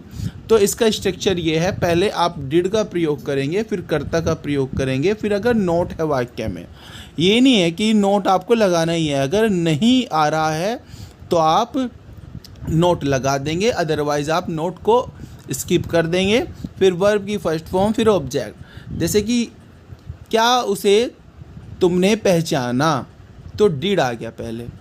फिर कर्ता, उसे की इंग्लिश होती है ही, और पहचानने को बोलते हैं रिकॉग्नाइज, ठीक है, पहचानने को बोलते हैं रिकॉग्नाइज। और फिर तुमने, यू, ठीक है, फिर ऑब्जेक्ट आ गया। और फिर ऐसे ही वाक्य का सेकंड टाइप की अगर हम बात करते हैं, तो इसमें अगर सेकंड टाइप को WH टाइप भी बोलते हैं, ठीक है, लिख सकते हैं आप इस चीज़ को, WH टाइप भी बोला जाता है। इसमें क्या होता है, जो पर्सनवाचक जो शब्द होता है वो वाक्य के बीच में आता है। जैसे कि इस वाक्य में आप देख सकते हैं, मैं कब सो गया, तो यहाँ पर पर्सनवाचक जो शब्द है कब वाक्य के बीच में आ रहा है। तो बीच में आने के कारण जब वाक्य के बीच में आ रहा है तो इसका स्ट्रक्चर अब ये हो जाएगा, पहले WH वर्ड आएगा। जैसे पहले उस वाले में यस और नो टाइप में डिड आ रहा था, तो इसमें WH टाइप आएगा, फिर इसके बाद डिड आएगा, फिर सब्जेक्ट आएगा, फिर नोट आएगा, फिर वर्ब की फर्स्ट फॉर्म आएगी, फिर ऑब्जेक्ट आएगा। तो नोट वाली बात ये रखना है याद आपको कि अगर नोट नहीं आ रहा है तो तभी यूज़ करना है। तो मैं कब सो गया, तो कब की क्या होगी, व्हेन, और फिर डिड को हमने यहाँ पे यूज़ कर लिया। करता क्या है, मैं, तो यहाँ पर मैं यूज़ कर लिया। फिर नोट तो है नहीं इसमें, तो नोट का प्रयोग नहीं किया। वर्ब की फर्स्ट फॉर्म सोने को कहते हैं स्लीप, और कुछ तो इसमें बचा ही नहीं, तो यूज़ ही क्या करेंगे, कुछ भी नहीं करेंगे अब यूज़। अब हु वाला वाक्य जो होता है, कौन सा होता है, हु वाला वाक्य के साथ आप डिड का प्रयोग नहीं करेंगे, वर्ब की सेकंड फॉर्म का प्रयोग करेंगे। ठीक है, हु को आप बेसिकली सब्जेक्ट मान के चलें। जैसे करता हमने पॉजिटिव सेंटेंस में बनाए थे वाक्य, करता वर्ब की first second form, sorry second form फिर ऑब्जेक्ट ना, तो आप हु को ऑब्जेक्ट मान के चले, फिर सेकंड फॉर्म फिर ऑब्जेक्ट। ये बात याद रखना आप। हु वाला वाक्य जो होता है उस वाले वाक्य में आप सेकंड फॉर्म का ही प्रयोग करेंगे, जिसे हमने पॉजिटिव सेंटेंस में प्रयोग किया। ये नहीं कि हु के बाद आपने डिड का प्रयोग करा, हु के बाद आप वर्ब की सेकंड फॉर्म का प्रयोग करेंगे। Who went to market, market कौन गया, बाजार कौन गया। ठीक है, कितना और कितने वाला भी मैं आपको पहले भी समझा चुका हूँ, हाउ मच और हाउ मैनी, और कौन सा विच। ठीक है, आप इन वाक्यों को समझ सकते हैं। हाउ मच और हाउ मैनी दोनों का मतलब होता है कितना, और हाउ मच का प्रयोग जब करते हैं जिन्हें हम ना गिन सकें, और काउंटेबल नाउन के साथ हम हाउ मैनी का प्रयोग करेंगे। ठीक है, जैसे टी है, टी अनकाउंटेबल नाउन है तो आप हाउ मच का प्रयोग करेंगे। स्टूडेंट्स है, आप गिन सकते हैं, स्टूडेंट्स बच्चों को गिन सकते हैं, तो हाउ मैनी का प्रयोग करेंगे। ठीक है, बनाने का तरीका ऐसा ही होगा, तुमने कितने बच्चों को पढ़ाया, तो इस वाले वाक्य में आप हाउ मैनी का प्रयोग करेंगे, और कितने के साथ जो भी जुड़ा हुआ रहता है ना आप उसे जरूर साथ में लेके चलेंगे, हाउ मैनी स्टूडेंट्स। ठीक है, फिर इसके बाद आप हाउ मैनी हाउ मच दिखा हुआ है ना, देखिए स्ट्रक्चर में भी, फिर आप ऑब्जेक्ट को यूज कर लेंगे, जैसे कि यहाँ पर बच्चे आया था, फिर आप डिड का प्रयोग करेंगे, फिर आप सब्जेक्ट का प्रयोग करेंगे, फिर वर्ब की फर्स्ट फॉर्म का प्रयोग करेंगे, जैसे हाउ मैनी स्टूडेंट्स, फिर आप डिड का प्रयोग किया, यहाँ पर डिड का प्रयोग किया, फिर हमने सब्जेक्ट तुमने, यहाँ पर सब्जेक्ट के लिए हमने यू प्रयोग किया, फिर वर्ब की फर्स्ट फॉर्म हमने टीच प्रयोग किया। ठीक है, तो तीनों ऐसे ही बनते हैं, चाहे हाउ मच वाला हो, हाउ मैनी वाला हो, या विच को हो, कौन सा, विच का अर्थ होता है कौन सा। अब पास्ट परफेक्ट टेंस, ये काफ़ी कॉम्प्लिकेटेड है। नॉर्मली तो हमने पास्ट परफेक्ट को बेसिकली हमने बहुत ही पढ़ा हुआ है, और आपने भी सभी ने याद भी किया होगा पहले भी, लेकिन इसमें कुछ पॉइंट होते हैं जो कंपटीशन के पॉइंट ऑफ व्यू से भी इम्पोर्टेंट है, और कभी कभी हमें कंफ्यूज भी कर देता है ये। इसमें सिंटैक्स भी आता है, सिंटैक्स के पॉइंट ऑफ व्यू से भी इम्पोर्टेंट है। तो पास्ट परफेक्ट की बेसिकली जो सिंपल सा टेंस होता है आपके सामने, पास्ट परफेक्ट टेंस की पहचान क्या होती है, चुका था, गया था, लिया था, खाया था, ये सब जब आते हैं तो वो पास्ट परफेक्ट होता है। ठीक है, पास्ट परफेक्ट में एक और तरह का वाक्य होता है जिसमें कि दो घटनाएं होती हैं, जो कि एक तो पहले घटित हुई रहती है और दूसरी बाद में घटित हुई रहती है। दो तरह के वाक्य इसमें पाए जाते हैं, एक तो सिंपल जो पास्ट होता है, पास्ट परफेक्ट होता है, उसमें तो आपको ये आपको मिल जाएगा। ठीक है, और एक वाक्य में दो घटनाएं मिलेंगी, और इसमें जो आप एडवर्ब्स का यूज़ करेंगे, when, after, before, until, as soon as, once, शब्द पास्ट की घटनाओं को, दो घटनाओं को दर्शाते हैं जिनमें एक पहले और दूसरी बाद में घटित हुई हो। ये चीज़ें भी आपको ज़्यादातर जो ये वर्ब्स हैं पास्ट परफेक्ट में आपको मिलती हैं। और ये कुछ इंपॉर्टेंट एडवर्ब्स का भी प्रयोग इसमें किया जाता है, already, just, not yet, once, that day, ये अधिकांशतः पास्ट परफेक्ट में ही इनका प्रयोग होता है। अब इसका आप स्ट्रक्चर देखिए। ठीक है, ये स्ट्रक्चर अलग अलग तरीके से आप देखिए, पॉजिटिव सेंटेंस, अफर्मेटिव सेंटेंस। अब नॉर्मली अगर पास्ट परफेक्ट का आपके सामने वाक्य आ गया तो उसमें कुछ हमें ज़्यादा बड़ी बात करने की ज़रूरत नहीं है। पहले आप कर्ता लगा देंगे, फिर आप हेड लगा देंगे, और फिर वर्ब की थर्ड फॉर्म का प्रयोग करेंगे, फिर ऑब्जेक्ट का। पहले कर्ता, फिर हेड, वर्ब की थर्ड फॉर्म, फिर ऑब्जेक्ट। नॉर्मली सा वाक्य आ गया जिसमें एक ही घटना हुई हो, और पहचान के लिए गया था, लिया था, चुका था, ये आ गए। लेकिन अगर दो घटनाएं अगर वाक्य में हुई हैं, अगर दो घटनाएं हुई हैं, तो उस समय आपको थोड़ा अपना दिमाग लगाना पड़ेगा। कैसे लगाना पड़ेगा दिमाग? अब जैसे दो घटनाओं में अगर वाक्य में पहले या जब आया हुआ है तो उसका अर्थ होता है बिफोर या व्हेन। ठीक है, तो आपको ये वाला रूल रखना है, बिफोर आया हुआ है वाक्य में, तो आप ये पहले क्या करेंगे, पहले कर्ता लगाएंगे, फिर हेड लगाएंगे, फिर वर्ब की थर्ड फॉर्म, फिर ऑब्जेक्ट, फिर बिफोर, और बिफोर से आगे वाली क्लोज जो बनेगी वो पास्ट इंडेफिनिट में बनेगी, जैसे कि सब्जेक्ट वर्ब की सेकंड फॉर्म फिर ऑब्जेक्ट। अगर वाक्य में के बाद या पश्चात आया हुआ है आफ्टर, ठीक है, अगर वाक्य में आया हुआ है आफ्टर के पश्चात और दो कार्य दिए हुए हैं, तो उसमें आप क्या करेंगे, आप पहले तो बना देंगे पास्ट इंडेफिनिट वाला, पास्ट एक जो कार्य हुआ रहता है उसे बनाएंगे पास्ट इंडेफिनिट में, और आफ्टर के बाद वाला हिस्सा जो बनेगा ये पास्ट परफेक्ट में बनेगा। इस चीज़ को आप बेसिकली इस तरीके से भी, शॉर्ट ट्रिक से भी समझ सकते हैं। अगर वाक्य में पहले आ गया, हम चूंकि पास्ट परफेक्ट टेंस बना रहे हैं तो पास्ट परफेक्ट को पहले बना लेंगे और पास्ट इंडेफिनिट को बाद में बना लेंगे। अगर वाक्य में आफ्टर आ रहा है, पश्चात आ रहा है, तो पास्ट परफेक्ट को बाद में बना लेंगे, ठीक है, और पास्ट इंडेफिनिट को पहले बना लेंगे। अब एग्जाम्पल के माध्यम से आप और क्लियर कर लेंगे इन चीज़ों को।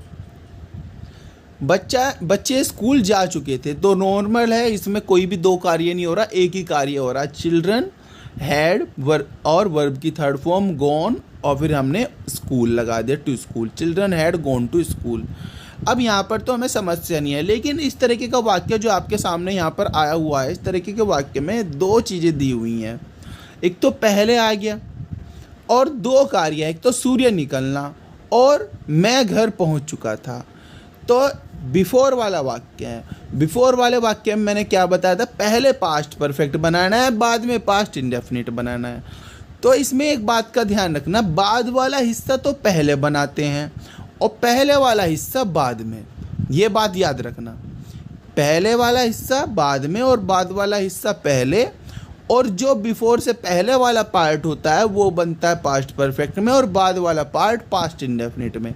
जैसे कि आपको ये वाला पार्ट बनाना है, मैं घर पहुंच चुका था, तो ये पहले बनाना है, और ये बिफोर वाला है वाक्य, तो हमें पास्ट परफेक्ट पहले बनाना है, आई हैड रीच्ड होम, और फिर बिफोर, यहाँ पर हमने पहले की इंग्लिश लगा दी बिफोर।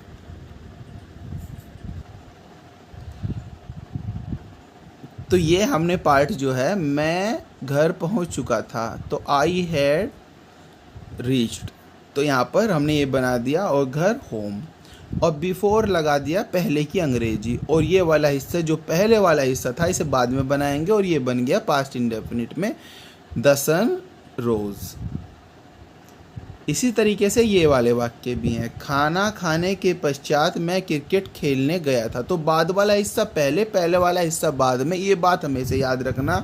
अब पश्चात वाक्य मारा है मतलब आफ्टर वाला वाक्य है, तो आफ्टर यहाँ पर है ही हमारे पास, तो पहले वाला हिस्सा, बाद वाला हिस्सा पहले, और आफ्टर वाले में हम पास्ट परफेक्ट बाद में बनाएंगे और पास्ट इंडेफिनिट पहले वाले हिस्से को। तो मैं क्रिकेट खेलने गया था, I went to play cricket, ठीक है, और खाना खाना ये अलग कार्य हो गया। After I had taken food, I had taken food, खाना खाने को बोलते हैं क्योंकि करता तो यही है, तो आई हैड टेकन फूड। इसी तरीके से देखिए ये वाक्य भी बने हुए हैं। आप ये वाक्य देखिए, पहले वाला वाक्य है 7 बजे तक सब दुकानें बंद हो चुकी थी, तो इसमें दो कार्य तो हो ही नहीं रहे, तो हमने बाय 7 o'clock लगा दिया, ऑल शॉप हैड क्लोज्ड। देखिए इसमें हमने नोट भी लिख दिया है, जिन वाक्यों में दो क्लोज हो, पहले पश्चात का प्रयोग हो, तो बाद वाली क्लोज को पहले और पहले वाली क्लोज को बाद में बनाते हैं। नेगेटिव में भी बिल्कुल यही रूल रहेगा, नेगेटिव में भी बिल्कुल यही रूल रहेगा। नॉर्मल नेगेटिव वाक्य आ रहा है तो हैड नॉट और वर्ब की थर्ड फॉर्म का प्रयोग करेंगे, परंतु बिफोर वाला वाक्य नेगेटिव में है तो बिफोर लगा दिया, और पहली क्लोज जो है इसी में ही वेरिएशन होगा। तो पहले वाला हिस्सा मैंने बताया था आपको, बिफोर में पास्ट परफेक्ट में बनाते हैं, बाद वाला हिस्सा पास्ट इंडेफिनिट में, और जो भी करेक्शन होगा वो पहले वाले पार्ट में ही होगा। तो यहाँ पर हैड नॉट का प्रयोग किया, तो यहाँ पर हमने इतना मोटा आदमी पहले नहीं देखा था, तो ये तो नॉर्मल वाक्य है, I had never seen such A fat man before. अब पहले का मतलब यहाँ पर आप खुद देख सकते हैं, काम यहाँ पर एक ही हो रहा है, तो आप ये नहीं समझना है कि पहले का मतलब यहाँ पर दो कार्य हो गए हैं। कार्य भी देखना है, पहले का मतलब ये नहीं है हमें दो हिस्सों में बांट देना है वाक्य। आप खुद देख सकते हैं इन दोनों, इस वाक्य को आप खुद देखिए, इस वाले वाक्य में दो कार्य नहीं हो रहे हैं, तो एक ही कार्य हो रहा है, तो नॉर्मल वाक्य है। और आई हैड नेवर, कभी नहीं देखा, तो नेवर का प्रयोग किया, वर्ब की थर्ड फॉर्म। इतना मोटा, इसे बोलते हैं सच ए फैट मैन। और पहले, तुम्हारे स्टेशन पहुंचने से पहले रेलगाड़ी नहीं गई थी, तो बाद वाला हिस्सा रेलगाड़ी नहीं गई थी, इसे बनाएंगे पहले। अब दो कार्य हैं, रेलगाड़ी का जाना और तुम्हारा स्टेशन का पहुंचना, तो दो कार्य हैं, बाद वाले हिस्से को पहले। The train had not gone before, यहाँ पर हमने बिफोर का प्रयोग किया। फिर पहले वाला हिस्सा बाद में, यू रीच्ड स्टेशन, यहाँ पर हमने पास्ट इंडेफिनिट का यहाँ पर हमने प्रयोग कर लिया। पहले वाले हिस्से को जो बनाया हमने वो बाद में बनाया, और बाद वाले हिस्से को पहले बनाया। और चूंकि बिफोर वाला वाक्य है, तो बिफोर में हम बनाते हैं पास्ट परफेक्ट में ये वाला पार्ट और पास्ट इंडेफिनिट में ये। और वेरिएशन जो भी होगा नेगेटिव का चाहे इंट्रोगेटिव का, वो पहले वाले पार्ट में ही होगा। इसी तरह आफ्टर वाला पार्ट भी है, ठीक है। अब जाने के बाद, अब नहीं भी आ रहा है वाक्य में, तो हमें फिर ऐसे ही बनाना है। तो बाद वाला हिस्सा पहले बना लिया, doctor did not come. After वाले वाक्य में क्या करते हैं, पास्ट परफेक्ट बाद में बनाते हैं। तो आफ्टर, तो पिताजी के जाने, तो पिताजी द फादर हैड गॉन। तो इसी तरीके से सेम प्रोसेस जो है इंट्रोगेटिव में होगा, वेरिएशन जो भी होगा वो पहले वाले पार्ट में ही होगा। तो यस और नो टाइप में हैड सब्जेक्ट नॉट वर्ब की थर्ड फॉर्म ऑब्जेक्ट, ठीक है, ये रूल है नॉर्मल। और जैसे कि क्या तुम यह समाचार पहले ही सुन चुके थे, पहले ही की अंग्रेजी होती है ऑलरेडी। पहले का मतलब ये नहीं है कि दो कार्य हो गए हैं हर बार पहले में, तो आपको ये वाक्य की सेंस भी देखनी है। हैड सब्जेक्ट तुम हो गया, फिर नोट नहीं है वाक्य में तो नोट रहने देंगे, फिर ऑलरेडी पहले ही, फिर वर्ब की थर्ड फॉर्म हियर्ड, और क्या है ऑब्जेक्ट, द न्यूज़। अब बिफोर वाले वाक्य फर्स्ट टाइप अगर आप देखेंगे तो वो इस तरह बनेगा, पहले हैड, फिर सब्जेक्ट, फिर नॉट, वर्ब की थर्ड फॉर्म ऑब्जेक्ट, और फिर बिफोर, और बाद वाला हिस्सा पास्ट इंडेफिनिट में। तो अब हमें बाद वाला हिस्सा पहले बनाना होता है, पहले वाला हिस्सा बाद में बनाना होता है। जो भी वेरिएशन होगा, चाहे निगेटिव का हो चाहे इंट्रोगेटिव का हो, तो हम पहले वाले पार्ट में ही जो भी करेंगे वेरिएशन पहले वाले में ही करेंगे। तो दो कार्य हो रहे हैं, एक ये सूर्य छिपना, और तुमने अपना कार्य समाप्त कर लिया। तो आप बाद वाला हिस्सा पहले बनाएंगे, तुमने अपना कार्य समाप्त कर लिया था, had you finished your work, तो ये वाला बना लिया हमने वाक्य पहले, और फिर और यहाँ पर बिफोर लिया है। फिर सूर्य छिपना, द सन सेट। तो इसी तरीके से आफ्टर वाले वाक्य में भी ऐसा ही होगा, सेम कंडीशन रहेगी, वेरिएशन जो होगा पहले वाले पार्ट में ही होगा। यहाँ पर आप देख सकते हैं आफ्टर है तो पास्ट परफेक्ट बाद में हो गया, पास्ट इंडेफिनिट पहले। और चूंकि फर्स्ट टाइप में है तो डिड का प्रयोग यहाँ पर कर दिया। क्या डॉक्टर साहब के जाने के बाद रोगी मर गया था, तो जाने के बाद है, तो दो कार्य, एक ये कार्य हो रहा है एक ये कार्य हो रहा है, तो रोगी मर गया था पहले इसे बनाएंगे। पास्ट इंडेफिनिट में did the patient die after the doctor had gone, तो यहाँ पर डॉक्टर का वाला पार्ट बाद में बना दिया। इसी तरीके से WH टाइप वाला वर्ड जो सेंस होता है, पहले WH, फिर हैड, सब्जेक्ट, नॉट, वर्ब की थर्ड फॉर्म, ऑब्जेक्ट, ये तरीका होता है स्ट्रक्चर। नॉर्मली वाक्य जब आप बनाएंगे, तुम शाम तक वहाँ क्यों नहीं पहुँच चुके थे, तो इस वाक्य को आपने बनाना है। तो सेकंड टाइप में क्या होता है, WH टाइप भी इसे बोलते हैं, जिसमें पर्सनवाचक शब्द वाक्य के बीच में आता है। तो यहाँ पर भाई कार्य दो हो नहीं रहे हैं तो एक ही हो रहा है, तो पहले WH वर्ड, फिर हैड, फिर यू करता यहाँ पर आ गया है। नोट है वाक्य में तो लगा दिया हमने, पहुँचने को रीच्ड बोलते हैं, और वहाँ देयर, और शाम तक बाय इवनिंग। बिफोर और आफ्टर वाला वाक्य अगर आए सेकंड टाइप WH टाइप में कैसे बनता है, पहले जो भी वेरिएशन होगा, फिर से वही बात बता रहा हूँ कि पहले वाले पार्ट में ही होगा। जैसे कि यहाँ पर आप बिफोर वाले वाक्य को पहले बनाते हैं पास्ट परफेक्ट में, तो वेरिएशन भी पास्ट परफेक्ट वाले पार्ट में ही होगा और बाद वाला हिस्सा पास्ट इंडेफिनिट में। तो सेम इसी कंडीशन से वाक्य ये भी बनाया हुआ है। और इसी तरीके से आफ्टर वाले में भी ऐसे ही करना है, जो वेरिएशन होगा पहले वाले पार्ट में ही होगा और दूसरे वाले पार्ट में वेरिएशन नहीं होगा। तो इसमें ही हमने वेरिएशन किया। फिर बात आती है पास्ट कॉन्टिन्यूअस टेंस की। पास्ट कॉन्टिन्यूअस बहुत ही ईजी है, रहा था, रही थे, रहे थे जहाँ पर आता है। समय जहाँ पर ना हो वो पास्ट कॉन्टिन्यूअस होता है। कॉन्टिन्यूअस कोई भी वाक्य हो वो हमेशा क्या होता है, कॉन्टिन्यूअस वाक्य में हमेशा वर्ब में आईएनजी का प्रयोग करते हैं। पॉजिटिव सेंटेंस करता, वाज वर, वर्ब में आईएनजी, ऑब्जेक्ट। ये पॉजिटिव सेंटेंस होता है। रमेश क्रिकेट खेल रहा था तो पहले करता लगा दिया, वाज लगा दिया, और प्लेइंग वर्ब में आईएनजी और क्रिकेट ऑब्जेक्ट। इस तरीके से नेगेटिव जो वाक्य होता है उसमें वाज नॉट और वर नॉट का प्रयोग किया जाता है। एक वचन कर्ता के साथ वाज नॉट, वाज, और बहुवचन कर्ता के साथ वर का प्रयोग किया जाता है, जैसे यहाँ पर हमने लिख भी दिया है। तो इसी वाले वाक्य में हमने नोट का प्रयोग किया। इसी तरीके से इंट्रोगेटिव जो वाक्य होते हैं, यस और नो टाइप वाले में वाज वर पहले आ जाएगा, फिर सब्जेक्ट आ जाएगा, फिर नॉट, वर्ब में आईएनजी, फिर ऑब्जेक्ट। क्या तुम कल स्कूल नहीं जा रहे थे, तो यहाँ पर वर, फिर सब्जेक्ट हमने यू लगा दिया है। नोट है वाक्य में तो नोट लगा दिया है हमने, और जाने की गोइंग हो गई है, फिर स्कूल यहाँ पर आ गया, और यस्टरडे कल यहाँ पर आ गया। ठीक है। फिर सेकंड टाइप में भी बिल्कुल सेम सी कंडीशन रहेगी, WH टाइप वर्ड। फिर सेकंड टाइप में क्या आता है, जब प्रश्नवाचक शब्द वाक्य के बीच में आता है, जैसे कि यहाँ पर बीच में आ रहा है। तो WH word, was were, subject, not, verb में आईएनजी, ऑब्जेक्ट। तो इस वाले वाक्य को आप देख सकते हैं, तुम कल रामायण क्यों नहीं पढ़ रहे थे, तो why were you not reading Ramayana yesterday. तो बिल्कुल इसी स्ट्रक्चर पर हमने वाक्य बनाया है। और कौन वाले वाक्य में हमेशा याद रखना है आपको, इसे आप सब्जेक्ट मान के चलेंगे।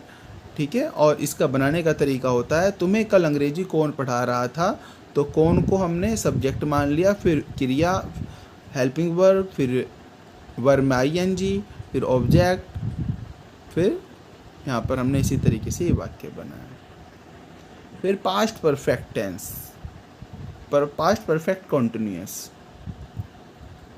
पास्ट परफेक्ट कॉन्टिन्यूअस में रहा था, रही थे तो आएगा ही, शायद में टाइम एक्सप्रेशन आ जाएगा। अगर टाइम एक्सप्रेशन नहीं आता तो कॉन्टिन्यूअस रहता है, लेकिन टाइम एक्सप्रेशन समय आ गया अगर उसमें रहा था, रही थे के साथ, तो आपको यूज़ करना है पास्ट परफेक्ट कॉन्टिन्यूअस। और आप वाक्य देख सकते हैं, जैसे माताजी 2 घंटे से रामायण पढ़ रही थी, तो mother had been reading Ramayana for 2 hours. तो कर्ता, फिर हैड बीन, वर्ब में आईएनजी, फिर ऑब्जेक्ट कर्म, सिंस 4 का प्रयोग होगा। और मैं पहले ही बता चुका हूँ, सिंस निश्चित समय के लिए, 4 अनिश्चित समय के लिए। इस चीज़ को मैं भी पहले डिस्कस कर चुका हूँ ऑलरेडी। फिर नेगेटिव वाक्य के अगर बारे में बात करेंगे, पहले कर्ता, फिर हैड नॉट बीन, वर्ब में आईएनजी, ऑब्जेक्ट, सिंस 4, फिर टाइम। तो हम 2 बजे से अपना पाठ याद नहीं कर रहे थे, वी हैड नॉट बीन। ठीक है। हैड नॉट बीन का प्रयोग होगा। इसमें एक वचन बहुवचन का कोई चक्कर नहीं है, एक वचन के साथ भी had not been, had use होता है, बहुवचन के साथ भी हैड का प्रयोग करते हैं। और वर्ब में ING, learning our lesson, we के साथ अपने की अंग्रेजी आवर, और सिंस 2 o'clock 2 बजे निश्चित समय है।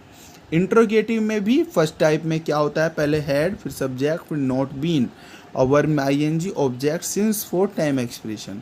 इंट्रोगेटिव में फर्स्ट टाइप में आप इस तरीके से वाक्य बनाएंगे, जब प्रश्नवाचक शब्द वाक्य की स्टार्टिंग में आता है। 10 मिनट क्या होता है, अनिश्चित समय है, तो 4 का प्रयोग करेंगे, तो हैड का प्रयोग किया। फिर कर्ता क्या है, चाइल्ड, फिर बीन यहाँ पर प्रयोग किएंगे, नॉट है नहीं वाक्य में। फिर क्राइंग, चिल्लाने को बोलते हैं, 10 मिनट, 4 10 मिनट्स।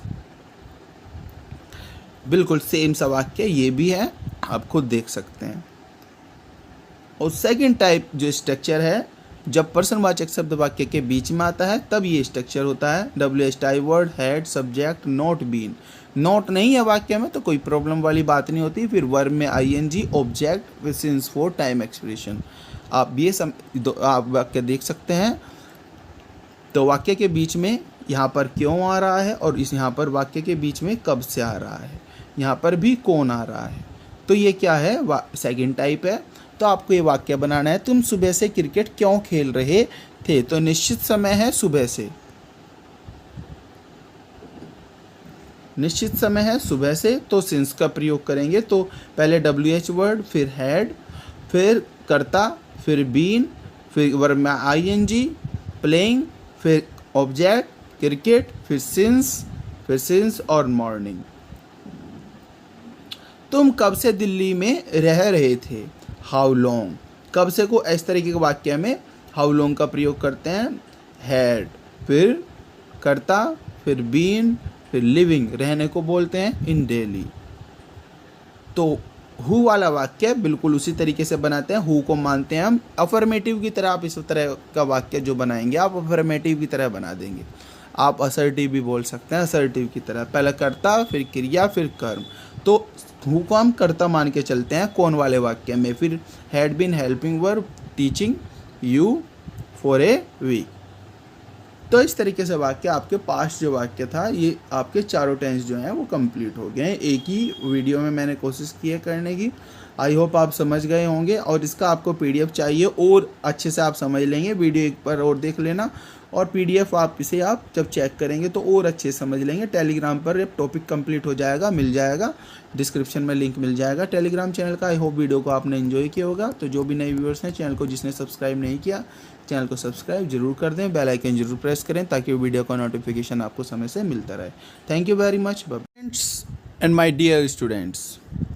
हमारा एक टॉपिक चल रहा है टेंस, और इससे पहले मैं आपको प्रेजेंट और पास्ट वो पढ़ा चुका हूँ, और अगर वीडियो नहीं देखी है तो डिस्क्रिप्शन में आपको लिंक मिल जाएगा, वीडियो जाकर वहाँ से आप देख सकते हैं।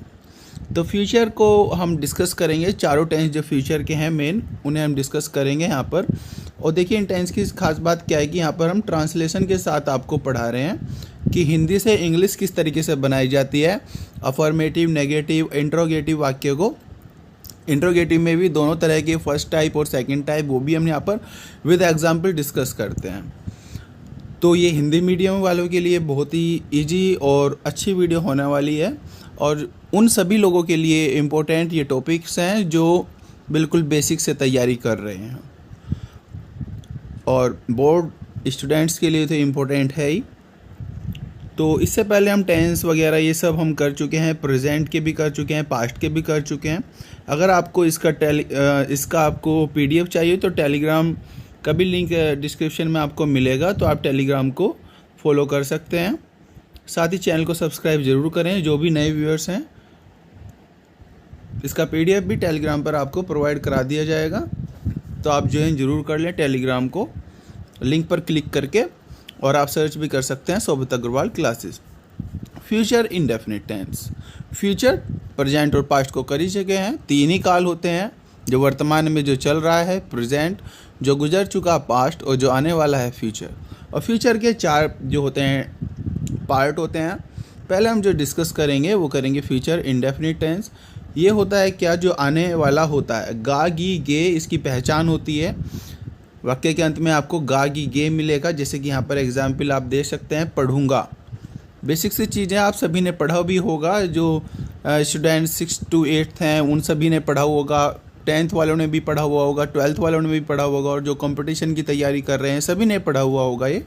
लेकिन कुछ चीज़ें अगर आपको नहीं मिल जाती हैं तो it will be icing on the cake.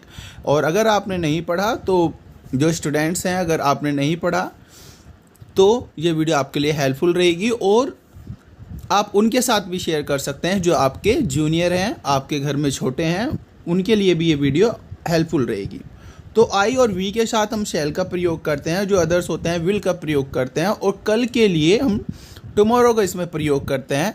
और अगर कर्ता के रूप में आई और वी आए तो शैल, और अदर्स के साथ विल, और कल के लिए हम टुमारो का प्रयोग करेंगे। अगर वाक्य अफर्मेटिव है तो उसे किस तरीके से बनाया जाएगा हमें पता ही है। कर्ता क्रिया कर्म का जो फॉर्मूला होता है, पहले कर्ता फिर क्रिया में पहले हेल्पिंग वर्ब विल और शैल, फिर वर्ब की फर्स्ट फॉर्म, फिर ऑब्जेक्ट। तो इस तरीके से वाक्य बनता है।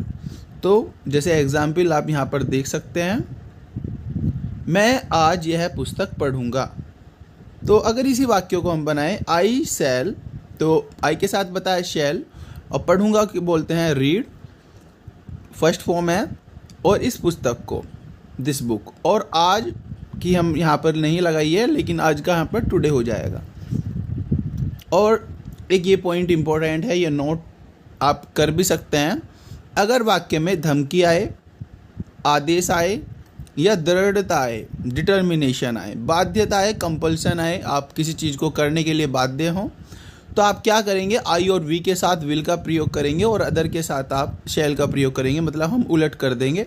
आपने कई बार देखा होगा धमकी के लिए, जैसे कोर्ट में, मूवी वगैरह में भी यूज होता है बहुत ही एक word, I will kill you, तो वो क्या होता है, धमकी देना होता है। उन्हें यह कार्य करना पड़ेगा। अब यहाँ पर आप देख सकते हैं पड़ेगा, मतलब कि कंपल्सन है, मजबूरी में बाध्यता दिखाई गई है इस वाक्य में। तो दे के साथ यहाँ पर वैसे विल होना चाहिए था, लेकिन हमने शैल का प्रयोग किया, और डू दिस वर्क। इस तरह नेगेटिव में भी विल और शैल का सभी में यही नियम रहेगा, भले ही आपका फ्यूचर परफेक्ट है, फ्यूचर कॉन्टिन्यूस है, फ्यूचर परफेक्ट कॉन्टिन्यूस है, कोई भी है, तो नेगेटिव सेंटेंस में विल नॉट और शैल नॉट रहेगा।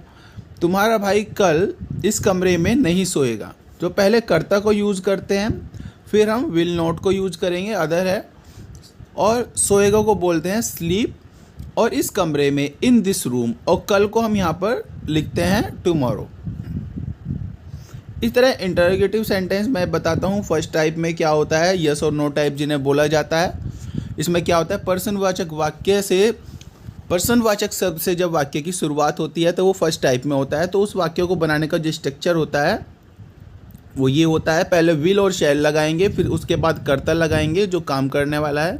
नोट वाक्य में है तो लगाएंगे, अदरवाइज नहीं लगाएंगे, फिर वर्ब की फर्स्ट फॉर्म, फिर ऑब्जेक्ट। तो क्या मुकेश कल दिल्ली जाएगा, तो विल यहाँ पर आ गया है, फिर सब्जेक्ट हमने मुकेश लगा दिया है, फिर वर्ब, फिर उसके बाद नोट लगाना था, नोट वाक्य में है नहीं, तो फिर वर्ब लगानी है, जाने की फर्स्ट फॉर्म गो, और टू लगाते हैं स्थान के लिए, टू डेली, और कल टुमारो। इस तरह सेकंड टाइप में क्या होता है कि इसमें क्या होता है, जो पर्सनवाचक शब्द होता है, जैसे क्या, कब, क्यों, कैसे, ये वाक्य के बीच में होता है। इसे WH type word, WH type भी बोला जाता है। तो इसमें फर्स्ट आप WH वर्ड लिखेंगे, फिर विल और शैल का प्रयोग करेंगे, फिर सब्जेक्ट का, फिर नोट का, फिर वर्ब की फर्स्ट फॉर्म, फिर ऑब्जेक्ट। तो ये तरीका होता है इसे बनाने का। तो कैसे की अंग्रेजी होती है हाउ, और फिर विल बताया मैंने, फिर सब्जेक्ट वह है तो वह लगा दिया हमने, फिर करने को फर्स्ट फॉर्म होती है डू, और यह कार्य दिस वर्क। हु वाला वाक्य मैं पहले ही बता चुका हूँ, हु वाला वाक्य को आप अफर्मेटिव सेंटेंस की तरह बनाएंगे। आप हु को एक नाम मान लेंगे, जैसे राम, श्याम, मोहन, कुछ भी मान सकते हैं। तो पहले कर्ता, फिर क्रिया, फिर कर्म, ये रूल मानते हैं, इसे आप अफर्मेटिव माने। आप हु वाला वाक्य तो पहले हु लगा दिया, फिर क्रिया लगा दी, हेल्पिंग वर्ब, विल नॉट है ना, नहीं भी है ना तो नोट लगा दिया, विल नॉट, इंतजार, वेट, किसके लिए, तुम्हारी प्रतीक्षा, फॉर यू। ठीक है, हु वाला वाक्य जो है उसे आप अफर्मेटिव की तरह मानेंगे। हु से वाक्य की शुरुआत होगी, फिर उसके बाद हेल्पिंग वर्ब का यूज करते हैं। अब फिर बात करेंगे फ्यूचर कॉन्टिन्यूअस। कॉन्टिन्यूअस जैसे कि नाम से ही आप देख सकते हैं, कॉन्टिन्यूअस की स्पेलिंग कई बार आप गलती करते हैं, जो छोटे बच्चे होते हैं वे। कॉन्टिन्यूअस शब्द बना है कंटिन्यू से। कंटिन्यू होता है जारी रखना, किसी, जब कोई भी कार्य जारी रहे। वर्तमान में जारी है तो प्रेजेंट कॉन्टिन्यूअस, भूतकाल में जारी रहा था तो पास्ट कॉन्टिन्यूअस, और फ्यूचर में जारी रहेगा कोई कार्य तो फ्यूचर कॉन्टिन्यूअस। तो पहचान क्या है इसकी, रहा होगा, रहे होंगे, ये होता है इसकी पहचान। समय नहीं होता इसके साथ, अगर समय आ गया तो क्या हो जाएगा, वो फ्यूचर परफेक्ट कॉन्टिन्यूअस।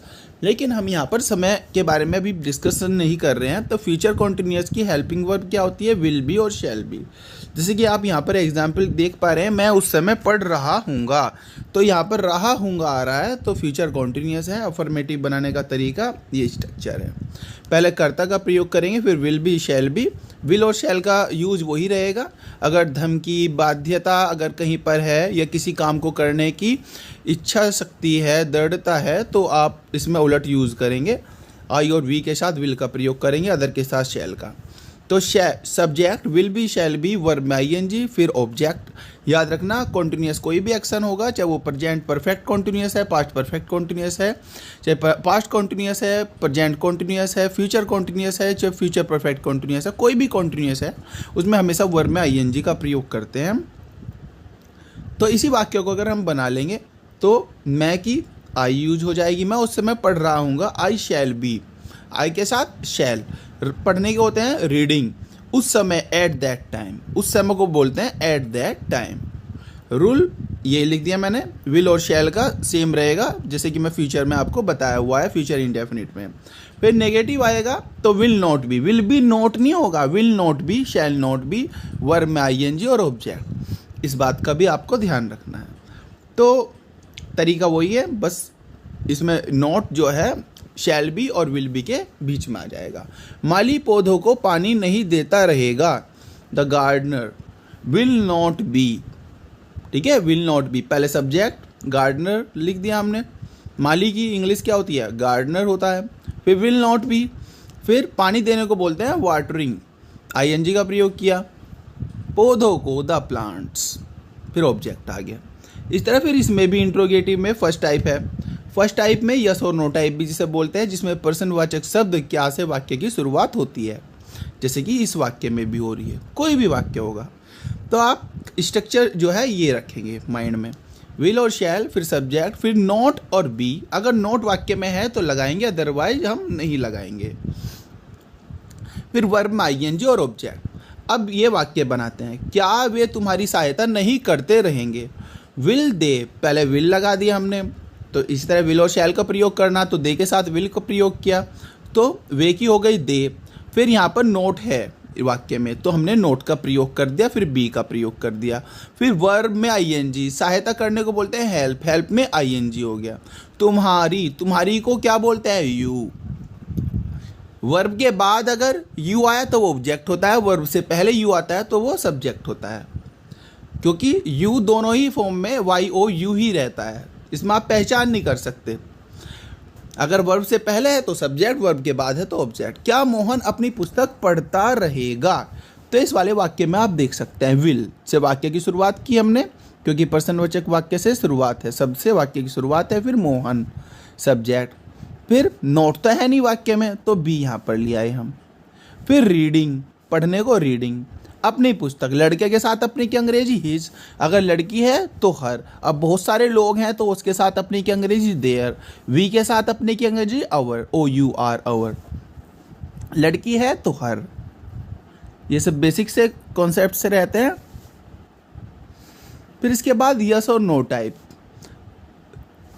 यस और नो टाइप इसे यहाँ पर आप करेक्ट करेंगे, WH टाइप वर्ड्स जो है उससे रिलेटेड होता है, तुम कल कहाँ खेल रहे होंगे, तो सेकंड टाइप में क्या होता है, जो पर्सनवाचक शब्द होता है उससे वाक्य की शुरुआत होती है, दोनों वाक्य आप देख सकते हैं, सॉरी पर्सनवाचक शब्द से वाक्य, पर्सनवाचक शब्द वाक्य के बीच में आता है, जैसे कि आप इन दोनों वाक्य में देख सकते हैं, ठीक है। तो जब पर्सनवाचक शब्द वाक्य के बीच में आए तो बनाने का तरीका ये हो जाएगा, पहले WH वर्ड आ गया, फिर विल और शैल आ गया, फिर सब्जेक्ट आ गया, फिर नोट भी आ गया, फिर इसके बाद वर्ब में आईएनजी का प्रयोग करेंगे, फिर ऑब्जेक्ट। तो आप तुम कल कहाँ खेल रहे होंगे, तो हमने देखिए ये वाक्य बनाया यहाँ पर, तो यहाँ पर कहाँ की पहले इंग्लिश लगा दी हमने वेयर, फिर विल, फिर सब्जेक्ट यू, फिर बी, फिर खेलने को प्लेइंग, फिर कल की अंग्रेजी होती है फ्यूचर में टुमारो।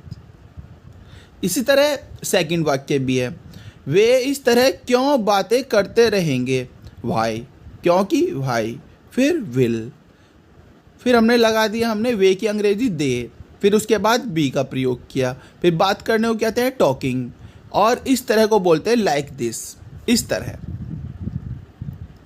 अब हु वाला वाक्य बिल्कुल सेम रहेगा, उसी तरीके से हु के बाद हम हेल्पिंग वर्ब का प्रयोग करेंगे, हु, तुम्हारा नौकर, तुम्हारे नौकर को कौन बुलाता रहेगा, हु विल बी, तो हु मैंने बताया था ना, जैसे आप नॉर्मली वाक्य बनाते हैं असर्टिव, आप इसे असर्टिव माने, कर्ता क्रिया कर्म, कर्ता मान ले आप हु को, तो हु के बाद आपने विल बी का प्रयोग किया, हु विल बी, बुलाने को कॉलिंग, तुम्हारा नौकर, तुम्हारे नौकर को, your servant.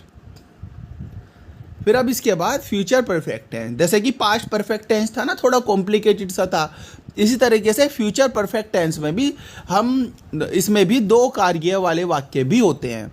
Normally future perfect tense हम will have, shall have, verb की थर्ड फॉर्म से बनाते हैं, लेकिन जब दो कार्य होंगे फ्यूचर परफेक्ट में, बिफोर या व्हेन वाले वाक्य जो होते हैं, उसमें एक क्लोज बनती है फ्यूचर परफेक्ट में और दूसरी क्लोज बनती है प्रेजेंट इंडेफिनिट में। तो देखते हैं इन वाक्यों को। फ्यूचर परफेक्ट टेंस की पहचान आप सभी को पता भी होगा, चुकेंगे, चुकूंगा, चुकोगे, चुकेंगी, ये सब होती है। जैसे यहाँ पर वाक्य एग्जाम्पल के तौर पर आपके सामने दिए हुए भी हैं। मैं यह कार्य दोपहर तक कर लूँगा या कर चुकूँगा। वे उस समय तक अपना सारा धन खर्च कर चुकेंगे। तो दोनों ही वाक्य आप देख सकते हैं फ्यूचर परफेक्ट को शो कर रहे हैं। तो बनाने का तरीका, पहले कर्ता will have, shall have, will और शैल का रूल वही रहेगा। फिर वर्ब की थर्ड फॉर्म, याद रखना इसमें वर्ब की थर्ड फॉर्म है, फिर ऑब्जेक्ट है। तो नॉर्मली तो फ्यूचर परफेक्ट वाक्य इस तरीके से हम बना लेते हैं, मैं यह कार्य दोपहर तक कर लूँगा। अब इस तरीके का वाक्य जब बनेगा, आई के बाद फिर शैल का प्रयोग करते हैं आई के साथ, आई शैल हैव, करने को बोलते हैं डन, तो डन लगा दी। यह कार्य दिस वर्क, और दोपहर तक, इसमें बाई आफ्टरनून, बाई का प्रयोग कर लेते हैं इसमें समय से पहले। तो इसी तरह they will have spent all their money by that time, ये इस वाक्य को हमने बना दिया। वे उस समय तक अपना सारा धन खर्च कर चुकेंगे। तो वे की दे, और दे के साथ विल और विल हैव यूज करते हैं फ्यूचर परफेक्ट में, और फिर खर्च करने को स्पेंट बोलते हैं। और अपना सारा धन, दे के साथ अपने की अंग्रेजी देयर, ऑल देयर मनी, उस समय तक, बाय दैट टाइम। तो इस तरीके से हमने ये भी वाक्य बना लिया। लेकिन अब बात कॉम्प्लिकेशन कहाँ पर क्रिएट होती है, जब बिफोर वाला वाक्य आ जाएगा, जहाँ पर दो क्लोज होंगे, जहाँ पर दो कार्य दिए गए होंगे, उस समय आप कैसे वाक्य बनाएंगे। जैसे कि आपके सामने ये वाक्य एग्जाम्पल के तौर पे दिया हुआ है, मैं इस पुस्तक को सूर्य अस्त होने से पहले पढ़ चुकूंगा। तो पहले आ गया ना यहाँ पर, एक तो पुस्तक पढ़ चुका हूँगा और सूर्य अस्त होना, दो कार्य हैं और पहले आया हुआ है। माता जी के आने से पहले मेरी बहन खाना बना चुकी होगी, तो यहाँ पर भी पहले आ गया और दो कार्य हो गए, एक तो माता जी का आना और खाना बनाना बहन का, तो इसमें भी दो कार्य हो गए। लेकिन इस वाले वाक्य को देखिए, वह 8 बजे से पहले स्टेशन पहुंच चुका होगा। तो इस वाले वाक्य में दो कार्य नहीं हो ही नहीं रहे दो कार्य, तो इस वाले वाक्य को आप बिफोर वाले उस रूल से नहीं बनाएंगे। ठीक है, तो अब जहाँ पर दो कार्य हैं वो पहले आया हुआ है और फ्यूचर परफेक्ट है, तो बनाने का तरीका होता है ये। बिफोर है तो मैंने आपको पास्ट परफेक्ट में ही बताई थी यह बात, जिस भी टेंस के बारे में हम बात कर रहे हैं तो उसी को हम पहले बना देंगे। तो बिफोर है तो फ्यूचर परफेक्ट को पहले बना देंगे और प्रेजेंट इंडेफिनिट को बाद वाले हिस्से में बना लेंगे।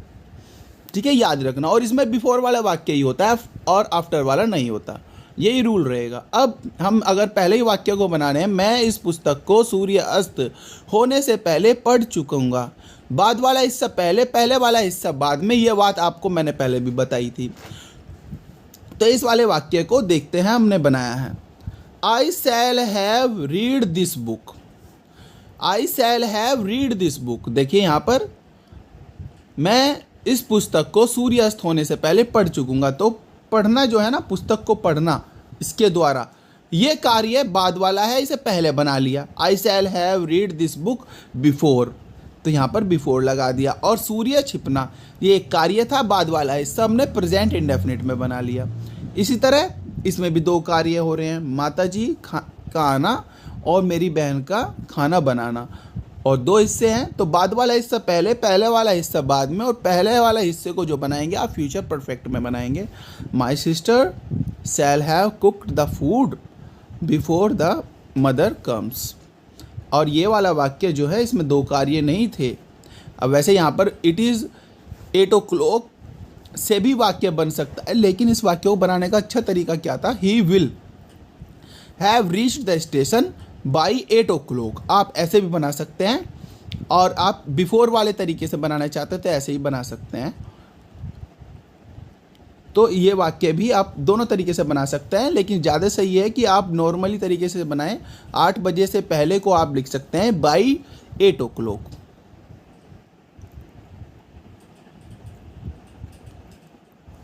देखिए नोट लिख सकते हैं आप। इन वाक्यों में 2 कार्यों का वर्णन होता है, जिसमें एक कार्य भविष्य में दूसरे कार्य के आरंभ होने से पहले ही समाप्त हो जाता है।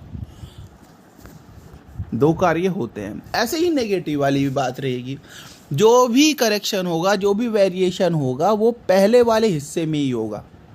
ये बात याद रखना। दूसरे वाले हिस्से में कोई भी वेरिएशन नहीं होता, चाहे वो पास्ट परफेक्ट है चाहे फ्यूचर परफेक्ट है। अगर आप नेगेटिव बना रहे हैं तो पहले वाले हिस्से को ही बनाएंगे, इंटरोगेटिव बना रहे हैं तो पहले वाले हिस्से को ही बनाएंगे। तो इसमें क्या स्ट्रक्चर है इसका नेगेटिव में? Will not have, shell not have. ये वाला पॉइंट याद रखना। कई बार हम कंफ्यूज हो जाता है, विल हैव नॉट होता है या विल नॉट हैव होता है। तो will not have, shell not have, verb की थर्ड फॉर्म ऑब्जेक्ट। और बिफोर वाला वाक्य अगर आप बनाएंगे तो इस वाक्यों को ऐसे बनता है। अगर 2 क्लोज वाले वाक्य आ रहा है आपके सामने, subject will not have, verb की थर्ड फॉर्म ऑब्जेक्ट बिफोर। ठीक है, ये नेगेटिव वाक्य है। और बाद वाला हिस्सा कैसे बनता है? प्रेजेंट इंडेफिनिट में सब्जेक्ट वर्ब में एस या ई एस ऑब्जेक्ट। ये प्रेजेंट इंडेफिनिट का जो रूल है उसे आप एक बार देख लेना।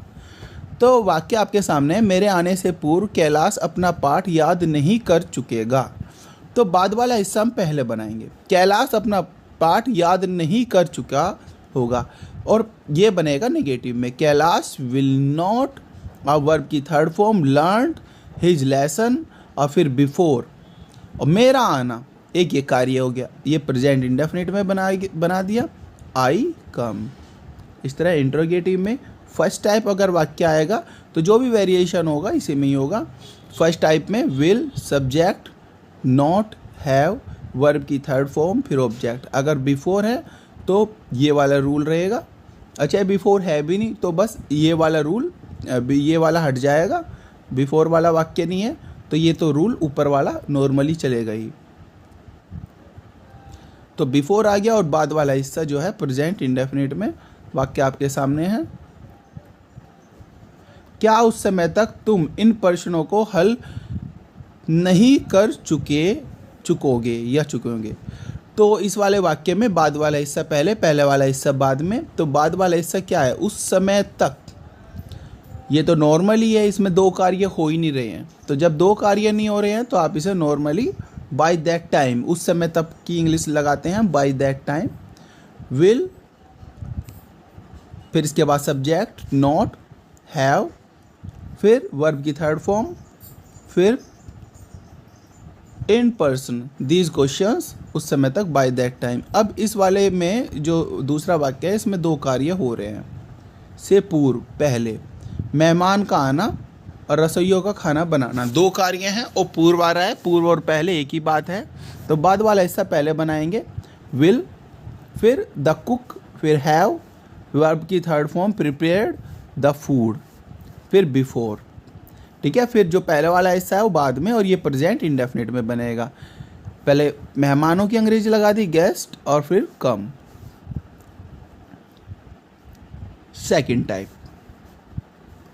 सेकंड टाइप, इसमें क्या होता है rule? WH type word. Second type में क्या होता है? जो पर्सनवाचक वाक्य वाक्य के बीच में आता है, पर्सनवाचक शब्द वाक्य के बीच में आता है, वो होता है सेकंड टाइप। इसे WH टाइप वर्ड भी बोलते हैं, WH टाइप भी बोलते हैं। तो WH वर्ड पहले आ गया, फिर विल और शैल आ गया, फिर सब्जेक्ट आ गया, फिर नॉट हैव आ गया। नॉट है तो लगाएंगे, अदरवाइज नहीं लगाएंगे। वर्ब की थर्ड फॉर्म ऑब्जेक्ट, फिर बिफोर। अगर बिफोर वाला वाक्य है तो बिफोर, अदरवाइज यहीं पर हम रोक देंगे। बिफोर, फिर बाद वाला हिस्सा जो है प्रेजेंट इंडेफिनिट टेंस में। परीक्षा आरंभ होने से पहले तुम कितना कार्य कर चुकोगे?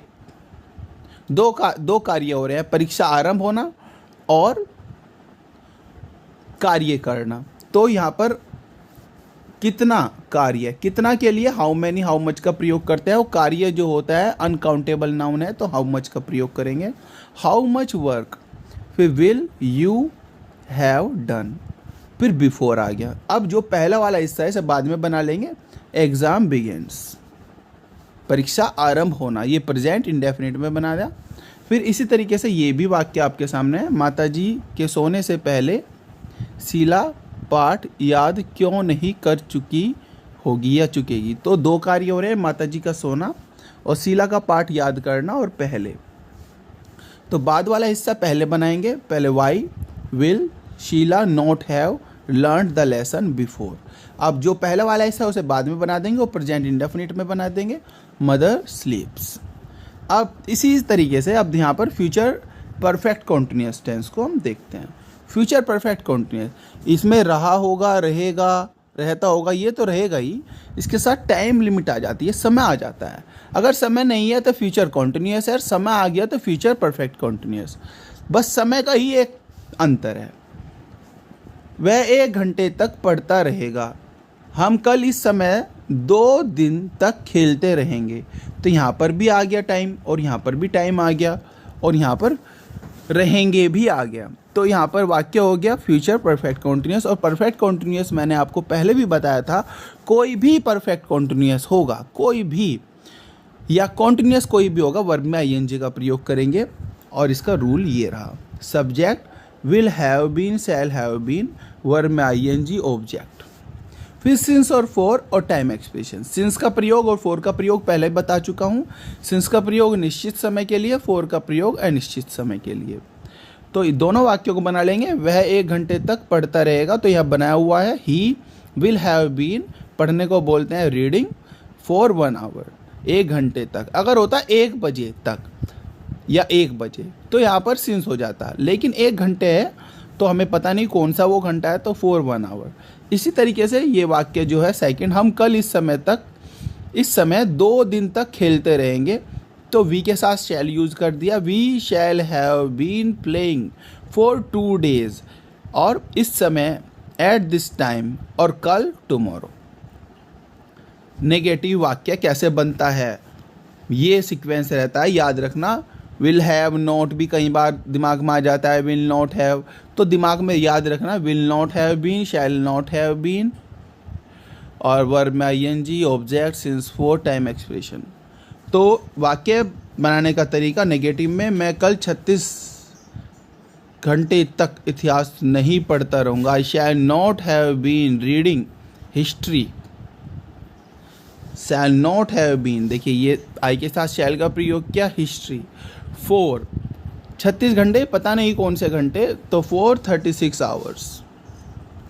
इंट्रोगेटिव का रूल फर्स्ट टाइप में आप सभी को बताया हुआ है। फर्स्ट टाइप कौन सा होता है, यस और नो टाइप, जिसमें पर्सनवाचक शब्द से वाक्य की शुरुआत होती है।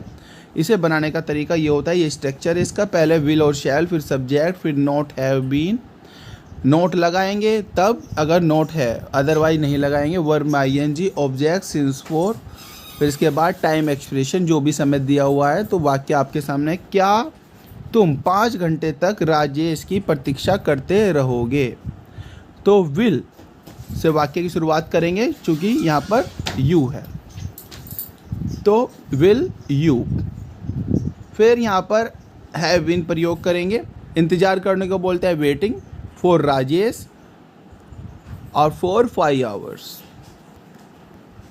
सेकेंड टाइप वाक्य जिसमें पर्सनवाचक जो शब्द होता है वाक्य के बीच में आता है, पहले WH वर्ड, फिर will, shall, subject, not have been, verb में आईएनजी का प्रयोग, ऑब्जेक्ट, सिंस, फॉर, और फिर टाइम।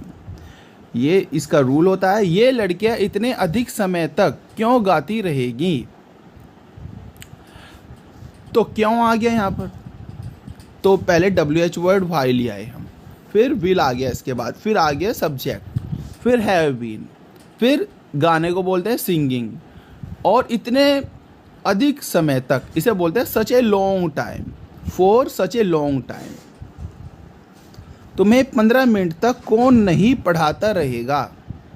फिर से देखते हैं, कौन वाला वाक्य असर्टिव से बनाते हैं, कौन को आप मानते हैं सब्जेक्ट, फिर will not have been teaching, फिर वर्ब में आईएनजी, फिर ऑब्जेक्ट यू, फॉर 15 मिनट्स।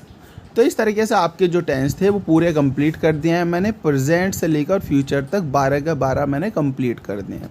इसका PDF चाहिए तो आपको टेलीग्राम चैनल को फॉलो करना पड़ेगा। ये वीडियो सिर्फ ये नहीं है कि आपसे आते हैं टेंस तो आपके लिए ही हेल्पफुल है, आपके बच्चों के लिए, और आप अगर स्टूडेंट्स को पढ़ा रहे हैं स्कूल में उनके लिए भी हेल्पफुल है, उनसे भी आप शेयर कर सकते हैं वीडियो।